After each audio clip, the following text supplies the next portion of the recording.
Guten Tag, Metal Server, die zweite. El Toni, bitte sponsor unseren Podcast, unsere Band. Danke vielmals. Der Ricky kennt das Pareto-Prinzip nicht, also er kennt es schon, er wendet es einfach nie an. Das ist die Zusammenfassung von allem, was ich... nein, der Tisch noch schnell. Kennt ihr das, wenn ihr an einem Tisch sitzt und der Tisch ist zu weit weg, um ihn als Tisch können effektiv brauchen, aber auch zu wenig weit weg, um ihn komplett können ignorieren. Das ist mein Problem, das ich gerade mit dem Tisch habe, weil der Ricky eine neue Kamera hat, wo man nicht so aufstellen kann, dass man sitzen wie früher, wo man den Tisch als Tisch brauchen oder halt ignorieren. Das ist jetzt die Zusammenfassung von diesen 4 Minuten, die ich vorher alleine aufgenommen habe, weil die Kamera nicht eingestellt war. Anyway, das war eine schnelle Zusammenfassung. Du. Ja, schon schnell. Anyway, Ricky, wie läuft's? Gut. Du siehst komplett gefickt aus. Ja, ein bisschen. Aber alles gut. Gut. Muss ich jetzt einfach das Reden übernehmen? Oder machst Nein, Summerside. Ah ja, erstens, bevor ich es vergesse. Es wird wahrscheinlich öfters aufkommen in diesem Podcast. Aber Eversis, also meine Band, meine Mainband, die ich alle Songs schreibe, mitschreibe und sonst auch alles mitmachen und Text schreiben und aufnehmen und alles wüste, hat die Chance, am Summerside zu spielen. Momentan ist Summerside Voting am Ongoing, das heisst... Siehst du eigentlich, wer am Gewinnen ist? Nein, du siehst gar nichts. Du siehst nur alle Bands. Du siehst auch nicht einmal, was Band... Es hat auch kein Komme ich nachher dazu. Auf jeden Fall, momentan, was ich jetzt von dir will, ist, dass du wahrscheinlich, du hörst den Podcast, das heisst, du bist gerade irgendwie höchstwahrscheinlich nicht etwas Wichtiges am machen. Ja. Und wenn du etwas Wichtiges am machen bist, dann tust du das jetzt kurze Minuten unterbrechen. Dann gehst du auf www.summerside.ch/bandvoting, gehst dort drauf und dann stimmst du für Eversis ab. Und, wichtig, du stimmst auch gerade noch für ein Small District ab. Du kannst auch mit zweimal, also mehrmals abstimmen. Hast du den QR-Code, um das zu zeigen? Ich habe den QR-Code, um das zu zeigen. Vielleicht geht's. Ja, dann müssen sie es aber auf YouTube schauen. Ich kann dir sonst den QR-Code auch schicken. Spotify kannst du auch auf Fullscreen machen. Stimmt, ja. Also anscheinend kannst du einen QR-Code auch scannen. Du kannst einen QR-Code scannen vom Bildschirm aus. Das geht auch, habe ich letztens gelernt. Haben wir Lea gezeigt. So schick mal... Wir müssen unsere Gesichter verstecken. Ja. Yeah. Jawohl. Nein, und das Ding ist, du siehst auch... Wie schnell der Autofokus ist. Das ist crazy, die neue Kamera ist nicht sehen. Aber du siehst auf der Summerside-Page wirklich eigentlich nur das Foto von der Band und den Namen. Wir haben denen so viel Zeug müssen schicken. Wir haben denen ein Bandfoto müssen schicken, wir haben ein Bandbio müssen schicken, wir haben Songs müssen schicken, wir haben Musik müssen schicken, wir haben alles müssen schicken. Und das Einzige, was du siehst, ist der Bandname. Das heisst, wenn du jetzt nicht wegen einer Band zu diesem Bandvoting kommst, sondern so als... Ja, irgendwie so jemand, der einfach so Summerside-Tickets kauft, auf die Summerside-Page geht, der sieht Bandvoting, der drauf geht, du siehst leider nicht, was die Band für Musik macht oder Beschreibung von der Band. Und als Musiknerd willst du das wieder? Ein bisschen Backstory, ein bisschen... Also vor allem, wenn ich ja als uniformierter Mensch für eine Band abstimmen wollte ich ja wissen, wie sie tönt. Und bei jeder Band weißt du, nur das Genre anschreiben, hätte ich ja schon gelangt. Oder herauszufinden, dass einer von denen von Montreal ist. Das ist eben auch so lustig, ja. Anscheinend. Also, okay, gut, ja. Also, anscheinend, so, ich habe dann mal ein paar Bands nachgeschaut, weil mir sind relativ wenig Bands bekannt vorgekommen. Blackback Jackal ist mir bekannt vorgekommen. Ja. Small District, Eversis, mir.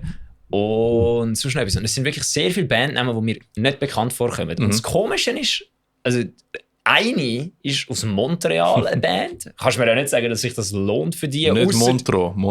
Nicht Montreux, ja? Montreal, das sind Kanadier. Ja. Und du kannst mir ja nicht sagen, dass das sich für die Band lohnt. Für das eine Konzert in die Schweiz zu kommen. 1000 Stutz pro Ticket? Ja, wahrscheinlich schon. Ja. Außer du kaufst es früher, dann sind es vielleicht 700. Ja. Aber das kann sich ja nicht lohnen für die Band, in die Schweiz zu fliegen mit dem ganzen Gear. Oder das Gear mieten in der Schweiz. In der Schweiz Gear mieten, Alter. Und dann das eine Konzert spielen an dem Festival und dann ein Hotel brauchen. Ja. Weil ich glaube nicht, dass die Bock haben, dann auf dem Campingplatz zu übernachten. Wahrscheinlich. Und Jetlag und so. Und dann, haben Sie Jetlag? Schon. Der ist schlimmer als der. Okay. Der von... ich weiß es nicht. Ich glaube, der von Amerika in die Schweiz ist mühsamer wie von der Schweiz in Amerika. Ja. Oder nicht? Nein. I don't know, ich weiß es nicht mehr. In welche Richtung dreht die Erde? So rum. Nein, auf Amerika sollte weniger mühsam sein. Von Schweiz auf Amerika sollte weniger mühsam sein, weil du machst deinen Tag länger. auf die andere Seite nur machst du den Tag kürzer. Das Ich ist, glaube, der Red Eye ist von Los Angeles bis New York, oder? Das ist der schlecht. ja. Ja, richtig. Ja, Okay, das ist der, der dich komplett fuckt Ja, hat. genau, ja. Als ich auf Japan geflogen bin, bin ich zwar am Nachmittag um 1 abgeflogen, aber dann am Morgen um 7 da gewesen. Das heisst, dann ist Ja. komplett fucking weird Ja. as fuck Ah, gewesen. einfach. Wie viel Mal willst du fuck in einem Satz sagen? Fuck yeah. Sylvan Durst, yes. Hm. Und ja, eben, also, geht hin, Ja. stimmt für Eversis ab und stimmt für das Small District ab. Mhm. Voll? Wenn du jetzt gerade das Gefühl hast, hey, ich könnte in meiner Familie, genau, den Link noch euren Familien, euren Kollegen schicken, eurem Dungeons and Dragons Grüppli und sagen denen, sie sollen für Eversis abstimmen. Das wäre mega cool. Vielen Dank, weil das wäre schon ziemlich geil, wenn Eversis könnte dort spielen. Voll? Ja. Ich habe ja zum Glück mit Fearlab dort spielen als Bassist das Jahr und das war ziemlich spaßig gewesen. Und ja, eben, eventuell haben wir sogar noch neue Musik bis dann. Ich bin mir ziemlich sicher, wir haben quasi ein neues Album fertig bis dann. Schon, so viel? Nein, die Hälfte vom Album ist dann Alright. fertig, 100 Pro. Aber es gibt vielleicht schon mehr Songs, ist ja dann im Juni. Ja. Ja. Auf jeden Fall, ja. Summerside.ch/bandvoting, stimmt für Eversis. Das wäre mega cool. Jetzt hätten wir das durch. Es kommt sicher nur noch etwa 7 Mal. Von Voll. dem her, Ricardo, ich übergebe das Wort dir. Oh, haben Summerside im Fall erst das Jahr auf international aufgemacht für Voting? Ich weiß es nicht. Ich glaube, es ist nie. Es ist nie. Ist auf die Awareness vom Festival ist noch nicht so groß. Nein, es ist glaube einfach nie. Es ist nie gesagt worden, du musst aus der Schweiz sein. Alright. Aber Das weißt ist du, nicht im Radar gewesen. in dem Fall. das Jahr sind 60 Bands in diesem Voting rein. Mhm. Also letztes Jahr sind es wahrscheinlich auch schon 60 Bands Ja, gewesen und schon. das Jahr vorher auch. Also Ja, es sind schon immer viel gewesen. irgendwann hast du dann mal. So, eben, also gut, sie haben jetzt ein paar Nu Metal Headliner das Jahr. Also vielleicht liegt es an dem, dass Eversis das Jahr ins Voting reingekommen ist. Möglich, ja. Das ist ja POD, glaube ich, und Drowning Pool und Electric Callboy. Voll. Und ein Small District ist ja auch dabei und ich nehme an, ein Small District hat sich letztes Jahr schon beworben und ein Small District ist grandios. Also ich habe das Gefühl, die haben wahrscheinlich auch ein bisschen auf ihr Line-Up geschaut, dass es ihnen passt. Ja, fair. Und jetzt ist mehr Nu Metal drin, dann kann es natürlich sein, dass wir als Nu Metal Band in Anführungs- und Schlusszeichen dort besser reinpassen das Jahr und darum ist Voting reingekommen. I don't know. Ja, fair. Aber ja. Ich weiß auch nicht, aber ja, vielleicht haben sie einfach wirklich schon viele Bands. Es sind letztes Jahr auch schon 60 Bands gewesen. Vielleicht sind es letztes Jahr auch schon ein paar aus dem Ausland gewesen. Ziemlich sicher. Ist möglich. Wahrscheinlich sind es gar nicht wirklich Bands aus dem Ausland. Sie kommen einfach alle aus der Romandie und wir kennen sie nicht. Wir könnten mal einen Deep Dive machen. Ja. Aber das steht ja nicht. Wir müssen bei jeder Band einzeln schauen. Ja, das ist blöd halt, ja. Aber ja, wir haben schon länger keine Folge 2 gemacht. Wir haben jetzt letzte 2 Folgen mit Gästen gehabt. 3? 3, ich glaube Expello. 3, gar nicht. Ja, Expero, Dummies und Death Side. So, Stirbt gerade Heißt- schnell, warte. nicht sterben. Mach kurz weiter, ich komme. Ja, aber dann jetzt sind wir wieder mal zu zweit. Sicher mal letztes Mal vor einem Monat, der halbe, vor 2. Allein? Ja, ich glaube schon. Mhm. Da hoffe ich wieder Also, da. wir sind ja von der Ferien zurückgekommen. Eine kleine Folge gemacht, nachher 3 Mal nacheinander mit Gästen gehabt. Das ist Yep. cool. Aber ja, das ist wieder mal schön eine Home-Folge zu Vor machen. allem haben wir jetzt eine Home-Folge. Also wir sind einmal wieder auswärts gewesen und die anderen 2 sind ja zu uns gekommen. Der Fair. Damis hat ja bei uns Pizza gegessen und der Seite ist auch bei uns auf dem Sofa geguckt. Ja, fair. Aber es Ich weiß, was du meinst. wie kann man es Das nennen? Heimspiel Nicht Home. mit uns Das Heimspiel, ja, voll, genau. Voll. Und seitdem ist ja nichts passiert. Ich meine, wir haben Creepy Cute Cult Party hinter uns. Unser jährlicher DJ-Dienst. Jährlich DJ-Dienst, Ja. wo wir hoffentlich nächstes Jahr wieder dürfen machen, weil es ist fucking sick. Das ist geil gewesen. gewesen. Das Jahr habe ich es noch viel besser gefunden als Ja. letztes Jahr. Ja, jetzt haben wir nicht mehr so Schiss gehabt. Jetzt Oh. weiss ich, wie es funktioniert. Letztes Jahr haben wir nämlich beide so. Unser Set, wir haben ja, glaube was haben wir gehabt? 1,5 Stunden und wir haben beide Ja. 3/4 Stunde ein Set gemacht. Genau, so richtig geplant. So wie jetzt kommt So, wir das. haben es wirklich geplant und ich habe dann am Schluss sogar so noch einmal müssen eine Änderung machen, weil der, wie hat der erste DJ geheißen? Dread. Ja. Ja, weil er hat Fallen Leaves gespielt und er so, nein! Vor allem so ja, am Umnerden und so und jetzt einfach so. Ja Einfach gut, dabei also ich folgen. habe schon, es ist schon sehr, also ich habe da schon, also Ja. ich habe 105 Songs ausgesucht, die ich könnte spielen. Ich habe etwa 100 Von Songs meinem, parat von meinem gemacht. MP3-Player. Und ich habe einen Rant im Fall. Fucking iTunes ist Ja. so dumm, Alter. Weil weißt, ich wollte es ja richtig machen und ich kaufe Songs, wie man sollte. Ich habe alle Songs sicher auch gekauft zum Zeitpunkt im 2014 und sind nicht illegal abgeladen. Ja, Ich habe sie nicht illegal abgeladen. Ich nein, du hast wahrscheinlich Alben gehabt. Also ja, kaufen, aber gut, wir wohnen in der Schweiz. Ich habe es nicht illegal abgeladen. Ja. Nein, aber ich kann wirklich will einfach mal Songs kaufen. Wenn möglich Bandcamp, aber nicht alle haben Bandcamp. Und bei Bandcamp komme ich auch später noch dazu. Und nachher habe ich halt iTunes als einzige Möglichkeit gehabt. Und holy fuck, ist es schlecht. Also einfach als Nutzer muss ich sagen, ist Ass, richtig Ass, zum Songs zu kaufen. Plus... Sie werden halt dich auf die Streaming-Plattform tun, weil das gibt ihnen viel mehr Geld. Ja. Und ich meine, dass das quasi der Ort ist, wo du Musik kaufen für sonst wo kannst du noch kaufen. Amazon Music, I don't fucking know. Ja. Und das Thema ist... genau. Und das Thema ist dann, habe ich halt gekauft. Ein hoher Pain, weil ich glaube nach jedem Song mein Passwort müssen wieder eingeben, das ich gekauft habe, und dann habe ich das können umstellen. Hast du nicht deine Kreditkarte gejammt irgendwie? Ja, warte schon mal, ich komme auf okay, das. sorry. Genau. Und dann erstens zum Kaufen, zweitens glitscht mit dem ganzen Scheiß, wenn du zu viele Songs auf einmal klickst zum Einzelkaufen. Drittens, es tut für jeden Song eine Transaktion in der Kreditkarte auslösen, statt fucking... Eine für alle. Es ist 2025, du kannst nicht einfach einen Warenkorb programmieren, Kollege. Fucking iTunes, fucking Apple. Und nein, du musst jeden einzelnen Song einzeln kaufen. Jede einzelne fucking Song von den 100 Songs, die ich gekauft habe, hat eine Transaction ausgelöst. Das hat dazu geführt, dass meine Kreditkarte gesperrt worden ist, weil fucking, natürlich ist Automatismus eingeschaltet worden von Betrugserkennung, oder? Irgendwelche indischen Scam. Wo ich nachher, ja, natürlich, wo ich nachher fucking anrufen und sagen, hey, nein, ich bin DJ. Ich bin DJ, ich muss die Musik kaufen. Ja, warum haben Sie so viele einzelne Transaktionen? So, ja, ich bin Songs am Kaufen, weil ich einen DJ-Auftrag in 2 Tagen. Und ich sage, ja, voll ist ja. Sonst Betrüger machen sonst so so kleine Transaktionen und deswegen poppt es auf. Und ich so, ja. Das ist aber eigentlich das ist ein gut. Ja, und sorry. Ja, fucking, warum iTunes? Warum sind es so. Es ist nicht so gepfiff im Fall. Eben, es liegt daran, weil die Wichser alle wollen mehr Geld verdienen und sie verdienen mehr Geld damit, wenn du für die fucking Streaming-Plattformen gehst. Weil nicht zahlst du jeden Monat. Alle Bands da draußen, die alles auf Spotify und so haben, was auch gut ist, trotzdem haben mal ein Bandcamp dazu. Habe ich zum Beispiel auch heute gebraucht. Und es gibt Bands da, wo Bandcamp haben, aber wo seit 2 Jahren nicht mehr updated. Also bitte, tu mal neue Songs, A Small District. Und Expelo hat auch noch kein Bandcamp. Vor allem das Gute ist, ich glaube, wenn ihr bei Eversis auf Bandcamp geht, ich glaube, dann musst du nicht mal etwas zahlen, wenn du es runterladen willst. Okay. Wenn ich es immer noch so eingestellt habe, ich weiß es nicht. Ja.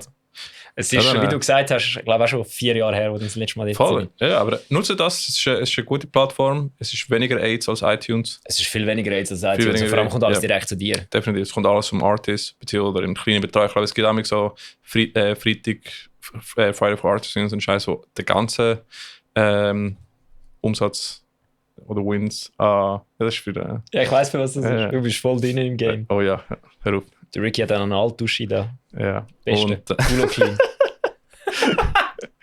Nicht ganz, aber ja. Nein. Bandcamp ist gut. Und wenn ich Musik kaufen will, dann gehe ich in Bandcamp als erstes. Und wenn nicht, dann muss ich fucking iTunes brauchen.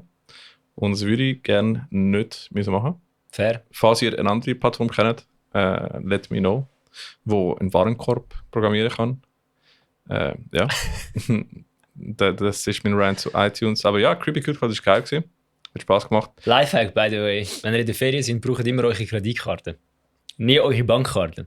Weil, das, was der Ricky jetzt gerade gesagt hat, ist ein guter Schutzmechanismus. Ja. Wenn eure Karte nämlich wirklich gescammt wird, wenn dort irgendetwas ist und es wird irgendwie deine Kundendaten oder weiss ich nicht was genau, dann ist das Geld von der Bank. Und die Bank hat sehr viel Interesse daran, dass sie ihr Geld nicht verlieren. Das heisst, sie schauen gut darauf, dass auf deiner Karte kein scammy Shit passiert. Und aus dem Grund, nimm Kreditkarte, wenn du gehst im Ausland Geld abheben oder sonstige Sachen machen mit dem Geld. Definitiv. Hey, du lernst sogar noch etwas mit Metal selber. Das Ja, ist unglaublich. unglaublich. Bildungsauftrag erfüllt. Voll. Und dieses Mal haben wir 2,5 Stunden DJ-Set gemacht. Ah ja, ich hätte schon gemeint, wir haben 2,5 Stunden Ja, 2,5 den Podcast timed. Voll. Und nein, es war geil gewesen. Es wirklich, hat Spass gemacht. Es war so funny gewesen, weil wir sind wirklich dort gewesen und dann haben wir glaube also es sind wieder mal, also ich habe so ein Video gemacht von Ricky beim DJen und eigentlich das Einzige, was auf dem Video passiert ist, dass ich nicht den Ricky beim DJen gefilmt habe, sondern einfach aus Versehen. Mal, ich habe den Ricky beim DJen gefilmt, aber hinten dran sind gerade, ich glaube, Diana und Chimea an den Stangen am Tanzen gewesen. Und es sieht einfach so lustig aus, weil der Ricky ist ultra konzentriert am DJ, irgendwelche Songs einstellen und so, und hinten dran einfach so sexy Goth-Chicks an der Stange. Voll. Amazing. Beste ever. Wir sind einfach Nerds halt. Wir zwei wie so verdammte Nerds am DJ und hinten dran einfach alle so am Goth-Frauen anschauen und wir zwei so Knobs. Fucking Knobs, Alter. Turn the Tables, Alter. Turn the Tables. Welchen Song soll ich als nächstes nehmen? Ja. Hey, mein Highlight von dem Abend ist, dass ich Peeling Flash laufen lassen habe. Das ist so ja gut, wir müssen noch kurz erklären, was wir gemacht haben. Wir haben ja gesagt, zuerst machen wir je 3/4 Stunde. Ja. Zuerst machen wir je 3/4 Stunde allein. Also der Ricky hat angefangen 3/4 Stunde und dann habe ich 3/4 Stunde gemacht. Dort haben wir noch nicht so dumm da. Dort haben wir uns relativ benommen. Ja. Also dort habe ich so... Du hast Boston Manor laufen lassen, du Sack. Ja. Also gut, ich habe keinen Boston Manor, weil ich habe mich wieder an mein Dings gehalten. Ich tue nichts Neues kaufen. Ja. Ich tue CDs, die ich die habe, plus alles auf meinem MP3-Player von 2015. Also perfekt für die Party. Ja. Und dann habe ich, glaube so ein bisschen Simple Plan und Blink-182 und Linkin Park und alles laufen lassen. Voll. Ist gut angekommen. Ricky hat vorhin auch gefeiert. Ja, wir machen einen guten Kontrast, weil ich habe ein bisschen härteres Zeugs gebracht. Aber nicht so mega. Nein, und dann ist es so gewesen, dann haben wir gesagt, die letzte Stunde, oder, tun wir uns abwechseln. Immer, du machst einen Song, ich mache einen Song, du machst einen Song, ich mache einen Song. Dann hat der Nico mir ein SMS geschrieben, so, Brüder, was ist bei euch los? Weil dann ist es ganz kurz eskaliert. Ich weiss nicht mehr genau, was es war. Ja. Aber es hat auf jeden Fall kurz geklopft und gescheppert, weil der Ricky und ich uns beide einfach one-uppen, was... ich sage, der Nico hat mir das nämlich geschrieben, das ist so funny gewesen. Hast du so Peeling Flash laufen? Ich glaube, du hast Peeling Flash laufen lassen. Nein, du hast noch nicht Peeling Flash laufen lassen. Ich glaube, das hast du erst am Schluss gemacht. Ja. Ich glaube, dort haben wir mehr einfach so Architects und so Zeugs laufen lassen oder Knocked Loose. Ja. Das auch, ja, stimmt. Suffocate laufen lassen. Ah ja, genau. Ich habe einen richtigen Deep Cut im Bullet from a Valentine Spektrum laufen lassen. Ich habe Just Another Star laufen lassen. Das ist ein richtig geiler Song, wenn ihr den nicht kennt, könnt ihr mal hören. Das kann ich da... Ich habe gesehen, das Video, aber kann ich da irgendwie zum Schauen, wo das in den Chat zeigen? Was? Yes, da! Ah nein, wir haben Poppy laufen lassen.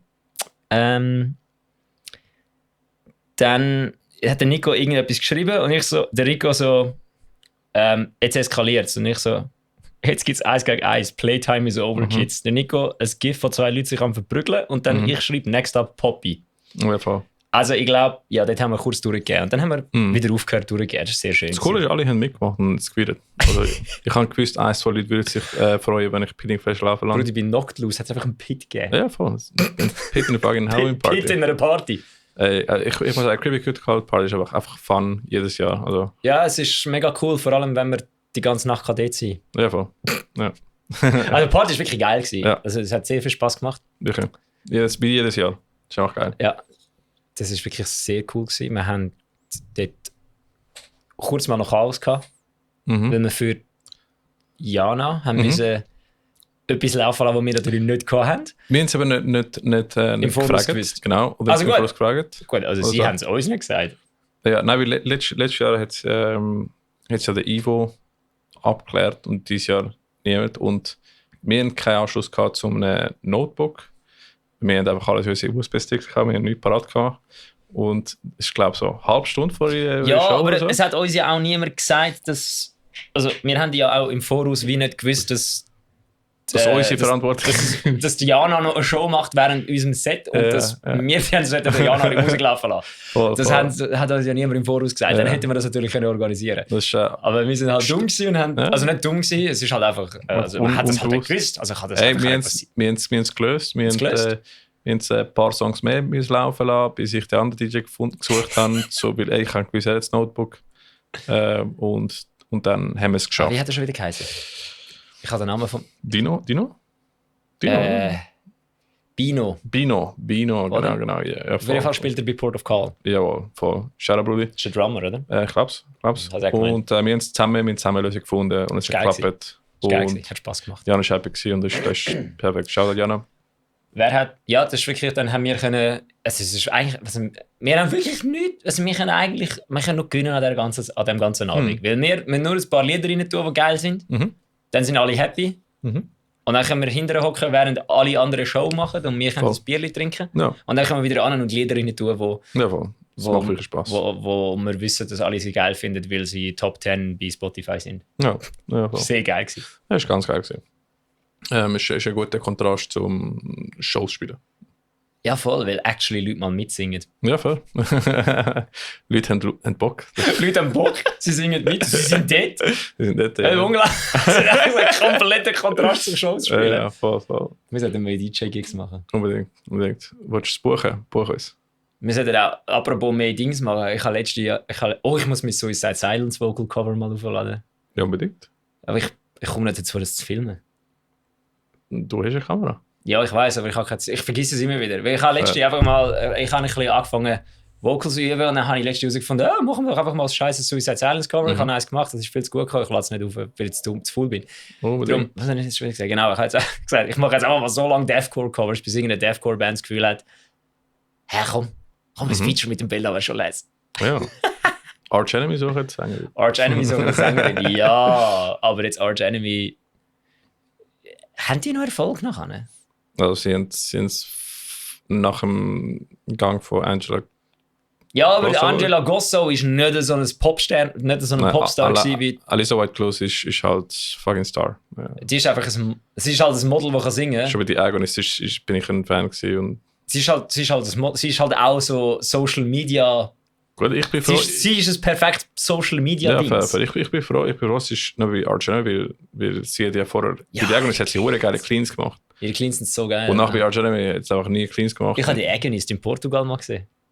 Mit der neuen Sängerin? Ja, mit der neuen Sängerin, ja, leider. Ist aber auch geil. Neu ist, seit fucking 10 Jahren. Ja, fair. Aber ich frage mich, weil Angela Gosso, die ist einfach brutal gewesen. Ja. Das ist eine brutale Sängerin. Und sie war ein Tier in der Szene, wo Bands, wo so Death Metal gemacht und immer Dudes gehabt. Also ich meine, sie ist so die Einzige, die wirklich so wie... Und dann ist eigentlich dann hat Arch Enemy den perfekten Move gezogen, für zum noch grösser werden. Ja. Weil dann haben sie in der Zeit, wo Social Media raufkommt, also es ist ja die Entscheidung von der Angela Gosso selber gewesen, nicht mehr Sängerin sein, sondern Managerin von der Band. Also sie ist immer noch ein Teil von der Band. Sie hat, glaube ich, in dem Moment ein Kind bekommen und so, und dann hat sie gefunden, sie macht lieber Management. Dann hat sie die Band gemanagt und dann haben sie quasi die Alissa White Gluz geholt als Sängerin, wo ja eigentlich dann...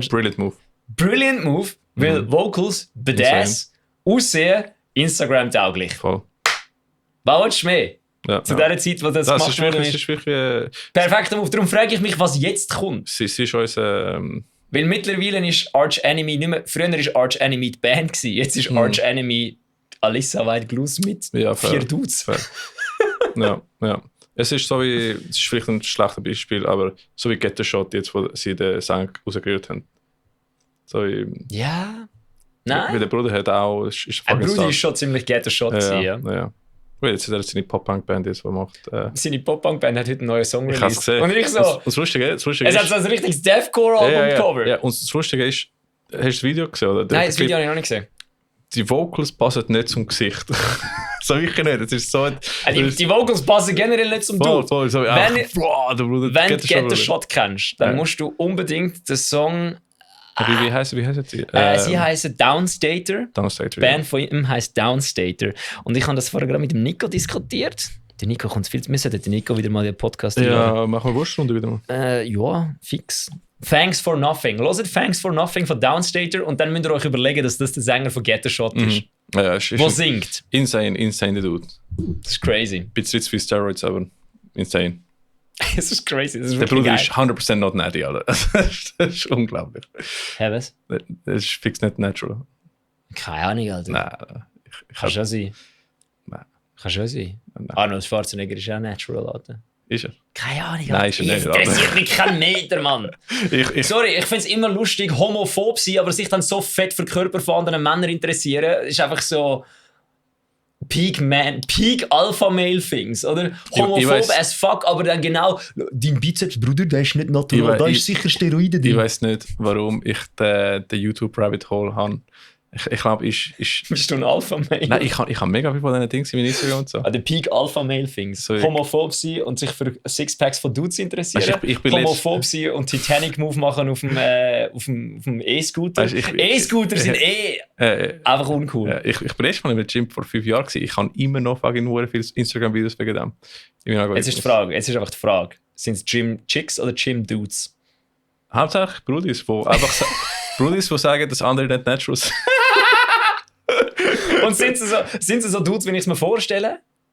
Oder sind sie so Alpha-Males? Nein, sind eher funny. Sind sie so Andrew Tates? Nein. Okay. Das ist so Andrew Tate ist so Peak homophob sein, aber dann andere Dudes ihre Sixpack anschauen. Ich liebe die Videos, die ins Gym gehen und fragen nicht, dass andere Dudes ihre Sixpack anschauen nicht gut ist. Ich mache das auch. Ich finde immer noch den Sänger von Bull von Valentine ultra hot und Ryan Reynolds ultra hot. Gut, der eine hat schon ein bisschen Jake Paul Energy Vibes, aber den sehe ich nicht so oft, aber ich bekomme Yannick Philotrify, auch ziemlich hot. Ich bekomme so oft so einfach in meinen Algorithmus so die, wo ich im Gym gehe und frage so, ob du nett bist oder nicht und nachher nennen sie eine Liste von fucking Shit, wo sie nennen und ich so, holy fuck, Alter.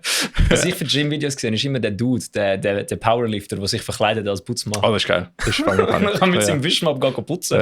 Und dann ihnen so Alpha-Dudes sagt, was sie falsch machen und die so, aber und dann sagt er ihnen, sie sollen mal den Wischmopp haben und der Wischmopp wiegt irgendwie 30 Kilo und also, Aber Semester ist jetzt so bekannt, es kann nicht mehr sein, dass das ist so. immer noch das noch ist wie Career Ladder, Alter. Außer der Bruder ist irgendwo in Kasachstan oder so in einem Gym. Kennst du Career Ladder?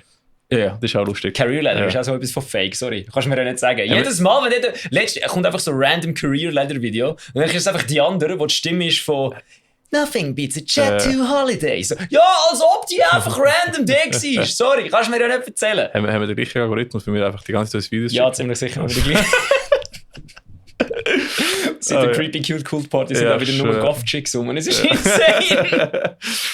Aber ja, sonst, was haben wir sonst noch gemacht? Du bist ja nach ja, also das Weekend ist ja für mich gar noch nicht fertig gewesen. Bei mir hat das Weekend ja eigentlich erst angefangen. Ich bin ja dann, an dem Abend habe ich ja gesagt, shit. Etwa ein halbes Jahr voran habe ich herausgefunden, hey, warte schnell. Also Fear Lab spielt am 25. Oktober in Deutschland. Ich so, easy, eingeschrieben. Creepy Cute Cult Party, 24. Oktober eingeschrieben, nichts Böses denkt dabei. Dann irgendwann der Sascha so von Fear Lab, hey, wir fahren dann am Freitag schon rauf und pennen irgendwo in der Hälfte und dann gehen wir am nächsten Tag ganz rauf. Und ich nur so, wait a fucking second. Hold on. Da ist doch was. Und dann habe ich gemerkt, oh ja, das wird sicher schwierig. Also habe ich mich dazu entschieden, dass ich einen ziemlichen Rockstar-Move ziehe. Und zwar am Abend DJ an dieser Party, am Morgen um 8 Uhr der Flüger auf Berlin. Ja, unser DJ-Set war um 12:30 fertig gewesen. Am 1 hat der Ricky, der geil sich gesagt, Silvan, ich fahre dich schnell heim. Ja. Hat mich heimgefahren. Dann habe ich 4 Stunden gepennt. Bin aufgestanden, bin auf den Flüger.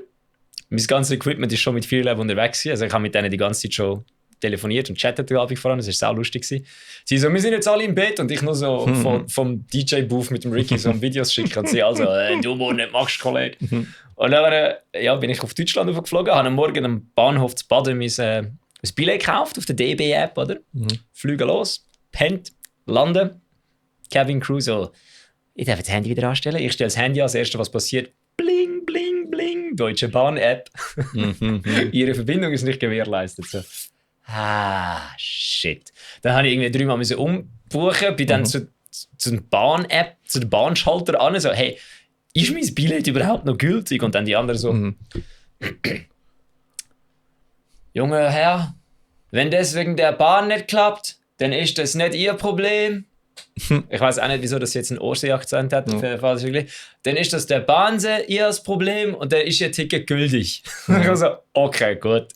Wie weit bist du eigentlich vom Flughafen bis... Mit dem Auto 1,5 Stunden, mit dem Zug damn. 3. Nein, mit dem Auto gute Stunde, mit dem Zug 3. Damn, okay. Auf jeden Fall. Wo bist du denn gelandet? In Berlin. Berlin selber, okay. Ja, das Konzert war in Anna-Hütte. Ja. In Ostdeutschland oder am Arsch von der Welt. Kannst du mir den Nasstücher geben? Ja. Auf jeden Fall bin ich dort gelandet. Zum Flughafen nur chillt 2 Stunden auf den Zug gewartet. Flughafen Berlin, der neue. Er existiert. Ja. Es gibt ihn. Das ist so ein räudiger Flug. Also er hat es nichts. Er hat es kontaminiert. Er hat ein Rewe und sonst hat es nichts. Was haben die so lange gehabt, um den Scheiß zu bauen? Auf jeden Fall bin ich dann... Ich war bei denen, wo sie am Bauen waren.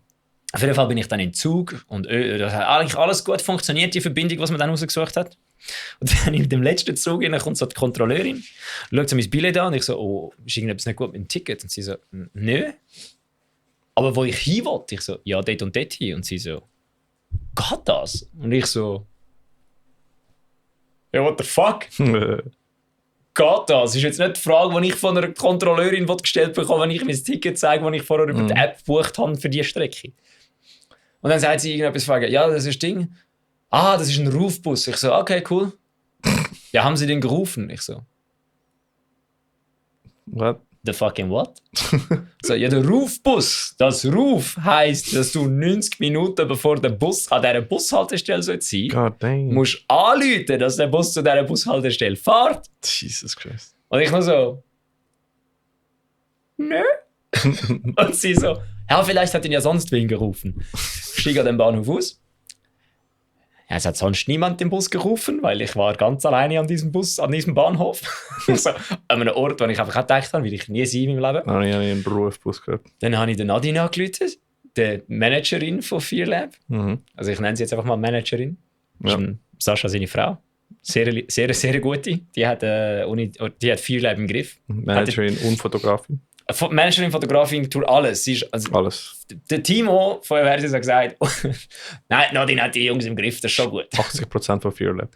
Ja, sie hat das Gefühl, es ist gut, dass ich jetzt auch in dieser Band mitmische, dann muss sie nicht mehr ganz so viel Angst haben, wenn die 3 allein unterwegs sind. Und dann habe ich ihr angerufen und sie so, ja, also ich kann in 20 Minuten am Bahnhof sein und mich abholen. Dann bin ich 20 Minuten durch das Kaff durchgelaufen. Es war Samstagnachmittag um 2 Uhr. Alles zu gehabt. Alles zu. Ich muss sagen, wie das Kaff heisst. Das ist wirklich... Also alles zu gewesen. Wirklich. Der Kiosk war zu gewesen, die Dönerbude war zu gewesen, die Post war zu gewesen, alles ist zu gewesen. Komplett down. Alles... Nix. Das war schlimm gewesen, das Ganze. Auf jeden Fall... da ist... Senftenberg am See. Ja. Ist am See gewesen? Keine Ahnung, ich habe den See nicht gefunden. Auf jeden Fall sind wir dann, hat mich Nadine dann abgeholt, dann sind wir in dieser Kulturhütte also in dem Hütli angekommen. Und das ist dann von der Band Null Positiv, ist das so ein Fan-Festival gewesen. Sind sie von dort vorne aus heute? Ja, die sind von dort in der Nähe irgendwo.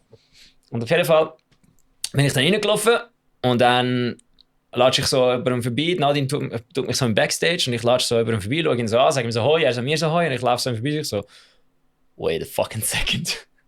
Ich laufe so zum Sascha an, sage ihm Sascha «Hoi» und das Erste, was ich ihn frage, ist einfach so «Kollege, ist das der Ex-Sänger von «Annie's Okay» gewesen?» Und er so «Oh ja, das ist der Dave».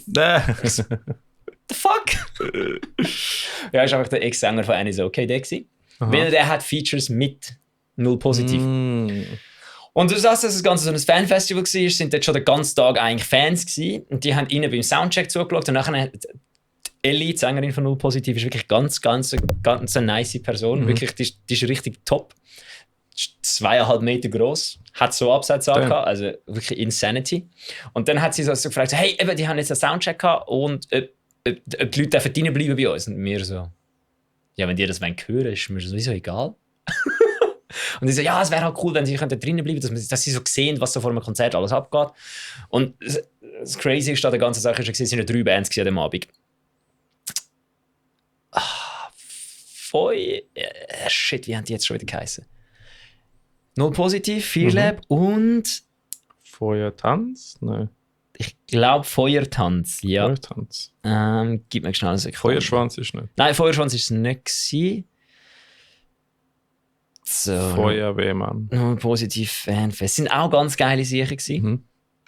Auch von der Region. Oder? Die kommen aus Deutschland, aber ich weiß nicht von wo. Scherbentanz haben die geheißen, genau. Scherbentanz. Und das sind auch ganz geile Sachen gewesen. Also erstens mal, wir so, was machen wir da? Wir sind eine fucking Modern Metal Band aus Winterthur. Mhm. Und dann haben die haben ja nach uns Soundcheck gehabt, weil wir haben ja nach null positiv, weil wir sind ja nicht mal die erste Band gewesen. Es ist Scherbentanz, Fearlab, null positiv gewesen. Also wir sind die zweitletzte Band gewesen. Ja. Prime Slot am 9. Geil. Sick, ja. Und es war eine ziemlich grosse Location gewesen. Es sind dann glaube ich auch über 250 Leute da gewesen. Stabil. Das war geil gewesen. Und wir haben dann Soundcheck gehabt. Und Soundcheck war sehr lustig gewesen, weil irgendwie, glaube keiner von denen damit gerechnet hat, was jetzt kommt. Weil dann irgendwann hat es geheißen, Bass-Vocals testen und ich so und dann also, the fuck? Ein nur positiv Clean Gesang nur. Nein. Ah, Aber nicht so. okay. Also schon eher, ist schon noch eine deutsche Härte. Hat schon auch Screams drin, aber nicht so viel wie Fearlab jetzt. Okay, ja. Und dann haben wir Soundcheck gehabt und das ist ziemlich locker flockig gegangen. Und dann sind wir eigentlich dort am Hängen gewesen. Mhm. Und deutsche Backstages sind insane. Also es hat nur Bier gegeben. Okay. Nur Bier. Kein süßes Getränk. Kein Wasser. Mal eine Kiste Wasser hat es gehabt, die war aber nach einer Stunde leer gewesen. Tönt wie bei keine 20 Backstage circa 2012. Ja, aber das Ding ist eben, du hast im Werk 21 noch etwas anderes bekommen wie Bier. Also du hast nicht, weißt, wenn du Wasser hättest, hättest du es auch bekommen. Irgendwann hat einer nach Wasser gefragt. Dann hat der Dude, der das verantwortlich ist, gesagt, ist gegangen. Und dann ist einfach kein Wasser. Geil. Also wirklich, Wasser bekommen ist das Problem gewesen. Ja, das ist fucking insane. das ist funny. Dann irgendwann ist Nadine einfach so, Bella, geh einfach hinter dir, geh zu dieser Bar, sag denen, du brauchst eine Flasche Wasser, du bist von der Band. Ich so, okay. Bin ich da, habe eine Flasche Wasser bekommen. Ich so, ich wirklich zu der Bar, im Backstage hat es kein Wasser gegeben. Absolute Insanity. Was ist mit euch los? Deutschland? Ja, Deutschland, ja. Null positiv, Soundcheck fertig, alle so ein grosses Weißbier in der Hand, so. Ja. Alle nur am Saufen gewesen. Also, das war funny gewesen. Und die Fotografin von Scherbentanz und so, das war auch ganz geil. Ganz lustig gewesen. Alle sind sehr lustig gewesen. Sie vor allem, es war mega lustig gewesen. Im Osten sind wir gewesen. Wenn du so das Publikum anschaust, ist es eher so, wenn du überlegst, so klassisch konservativ. Aber es sind so viele queer Leute in diesem Backstage rumgerannt. Ja. Es ist ein hoher Kontrast zum Publikum. Weil ich bin dann einmal... Ist dort in der Gegend konservativ? Ostdeutschland! Kann ich bin... Ostdeutschland, Bruder! das? Ostdeutschland ist so basically in den letzten Jahren so Fair. ein bisschen fast schon wieder zurück. Also es hat fast ein bisschen viele Nazis dort. Aber Schon. also einfach generell, also jetzt rein propagandamäßig so. Obwohl sie unterdrückt worden sind während DDR-Zeiten. Ja. Oder Sie wegen sind ja dem? nicht unterdrückt worden. Ja, Sie sind einfach schon. DDR gewesen. Ja, ist halt schon Unterdrückung. Ja, es ist halt einfach anders gewesen. Ja, definitiv. Also keine Ahnung, ja, auf jeden Fall. Ja. Also dort hat es relativ viele konservative also Leute, aber die Leute am Festival sind alle geil, cool drauf gewesen. Also das ist nicht irgendwie irgendetwas gewesen. Auf jeden Fall haben wir dann, ich habe es einfach lustig gefunden, weil ich hätte es nicht erwartet, weißt?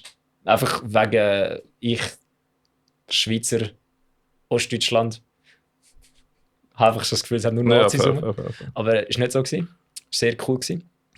Und dann ist irgendwann... Ist deutsche neue Härte eher so ein konservativer Stil oder... Bruder, das ist basically Rammstein. Ja, fair, aber... Hast du schon mal Rammstein-Fans angeschaut? Keine Ahnung, wie der Rest von der fucking Szene aussieht. Nein, das kann ich jetzt nicht so sagen. Hämatom ist auch ziemlich nicht so. Und das ist auch neue deutsche Härte. Aber generell steht halt schon Rammstein für das Ganze. Und Rammstein-Fans können damit schon ein bisschen mühsam sein. Okay. Ja, aber nein, das ist wirklich... es ist halt eher so...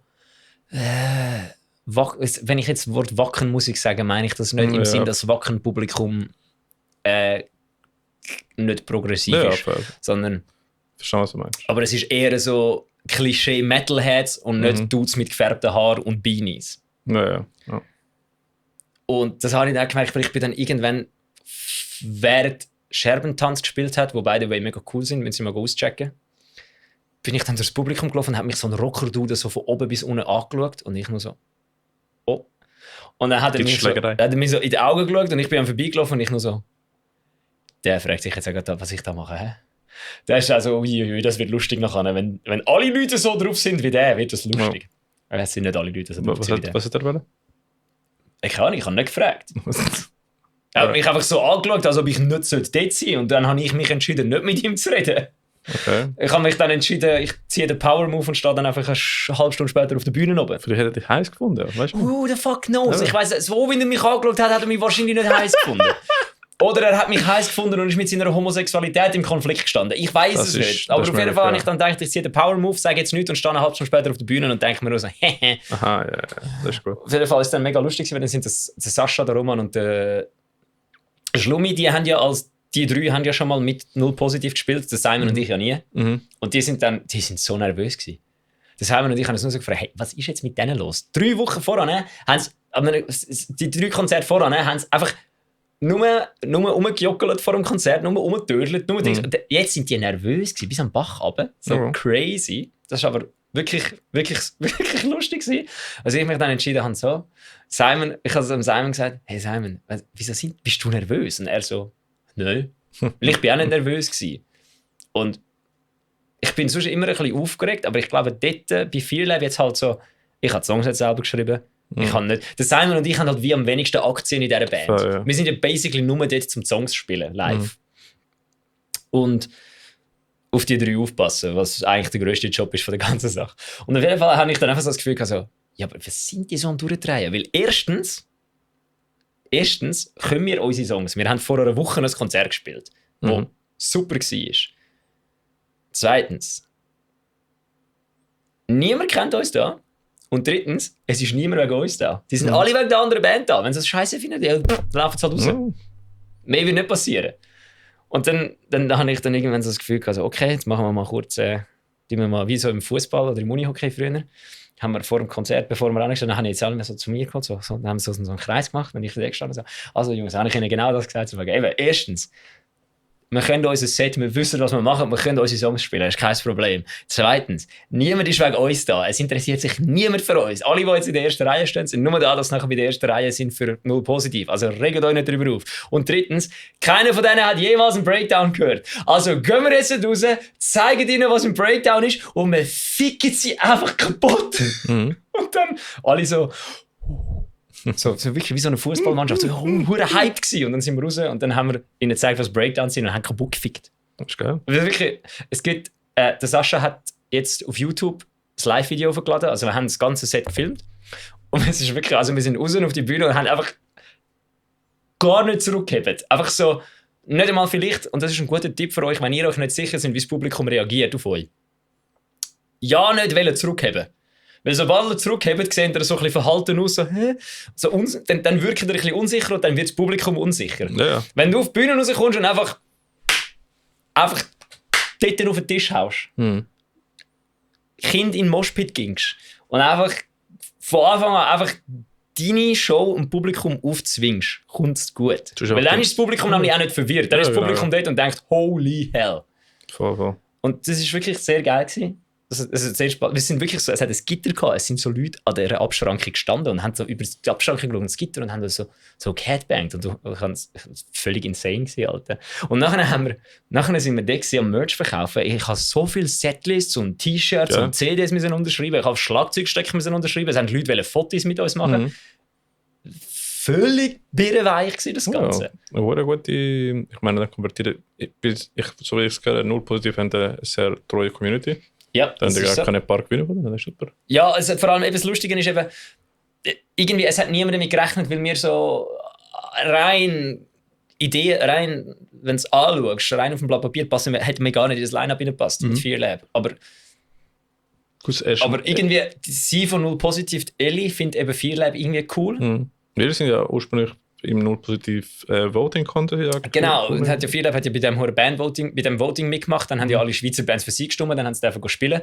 Und Community. Sie haben Community. Eben, apropos Community, geht auf summerside.ch/bandvoting, stimmt für Eversis und A Small District. Oh.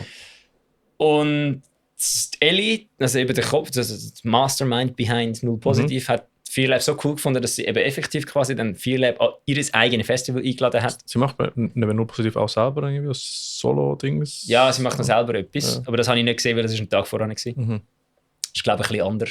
Ja. Und auf jeden Fall, ja, es hat wirklich funktioniert. Also, es sind dann Leute zu uns gekommen und haben einen ist zu Scherbentanz angelaufen und gesagt, hey, ihr seid die beste Band vom Abend gewesen, kann ich ein T-Shirt kaufen? Und dann zeigt er auf ein Fearlab-Shirt und ich nur so, peinlich für dich jetzt.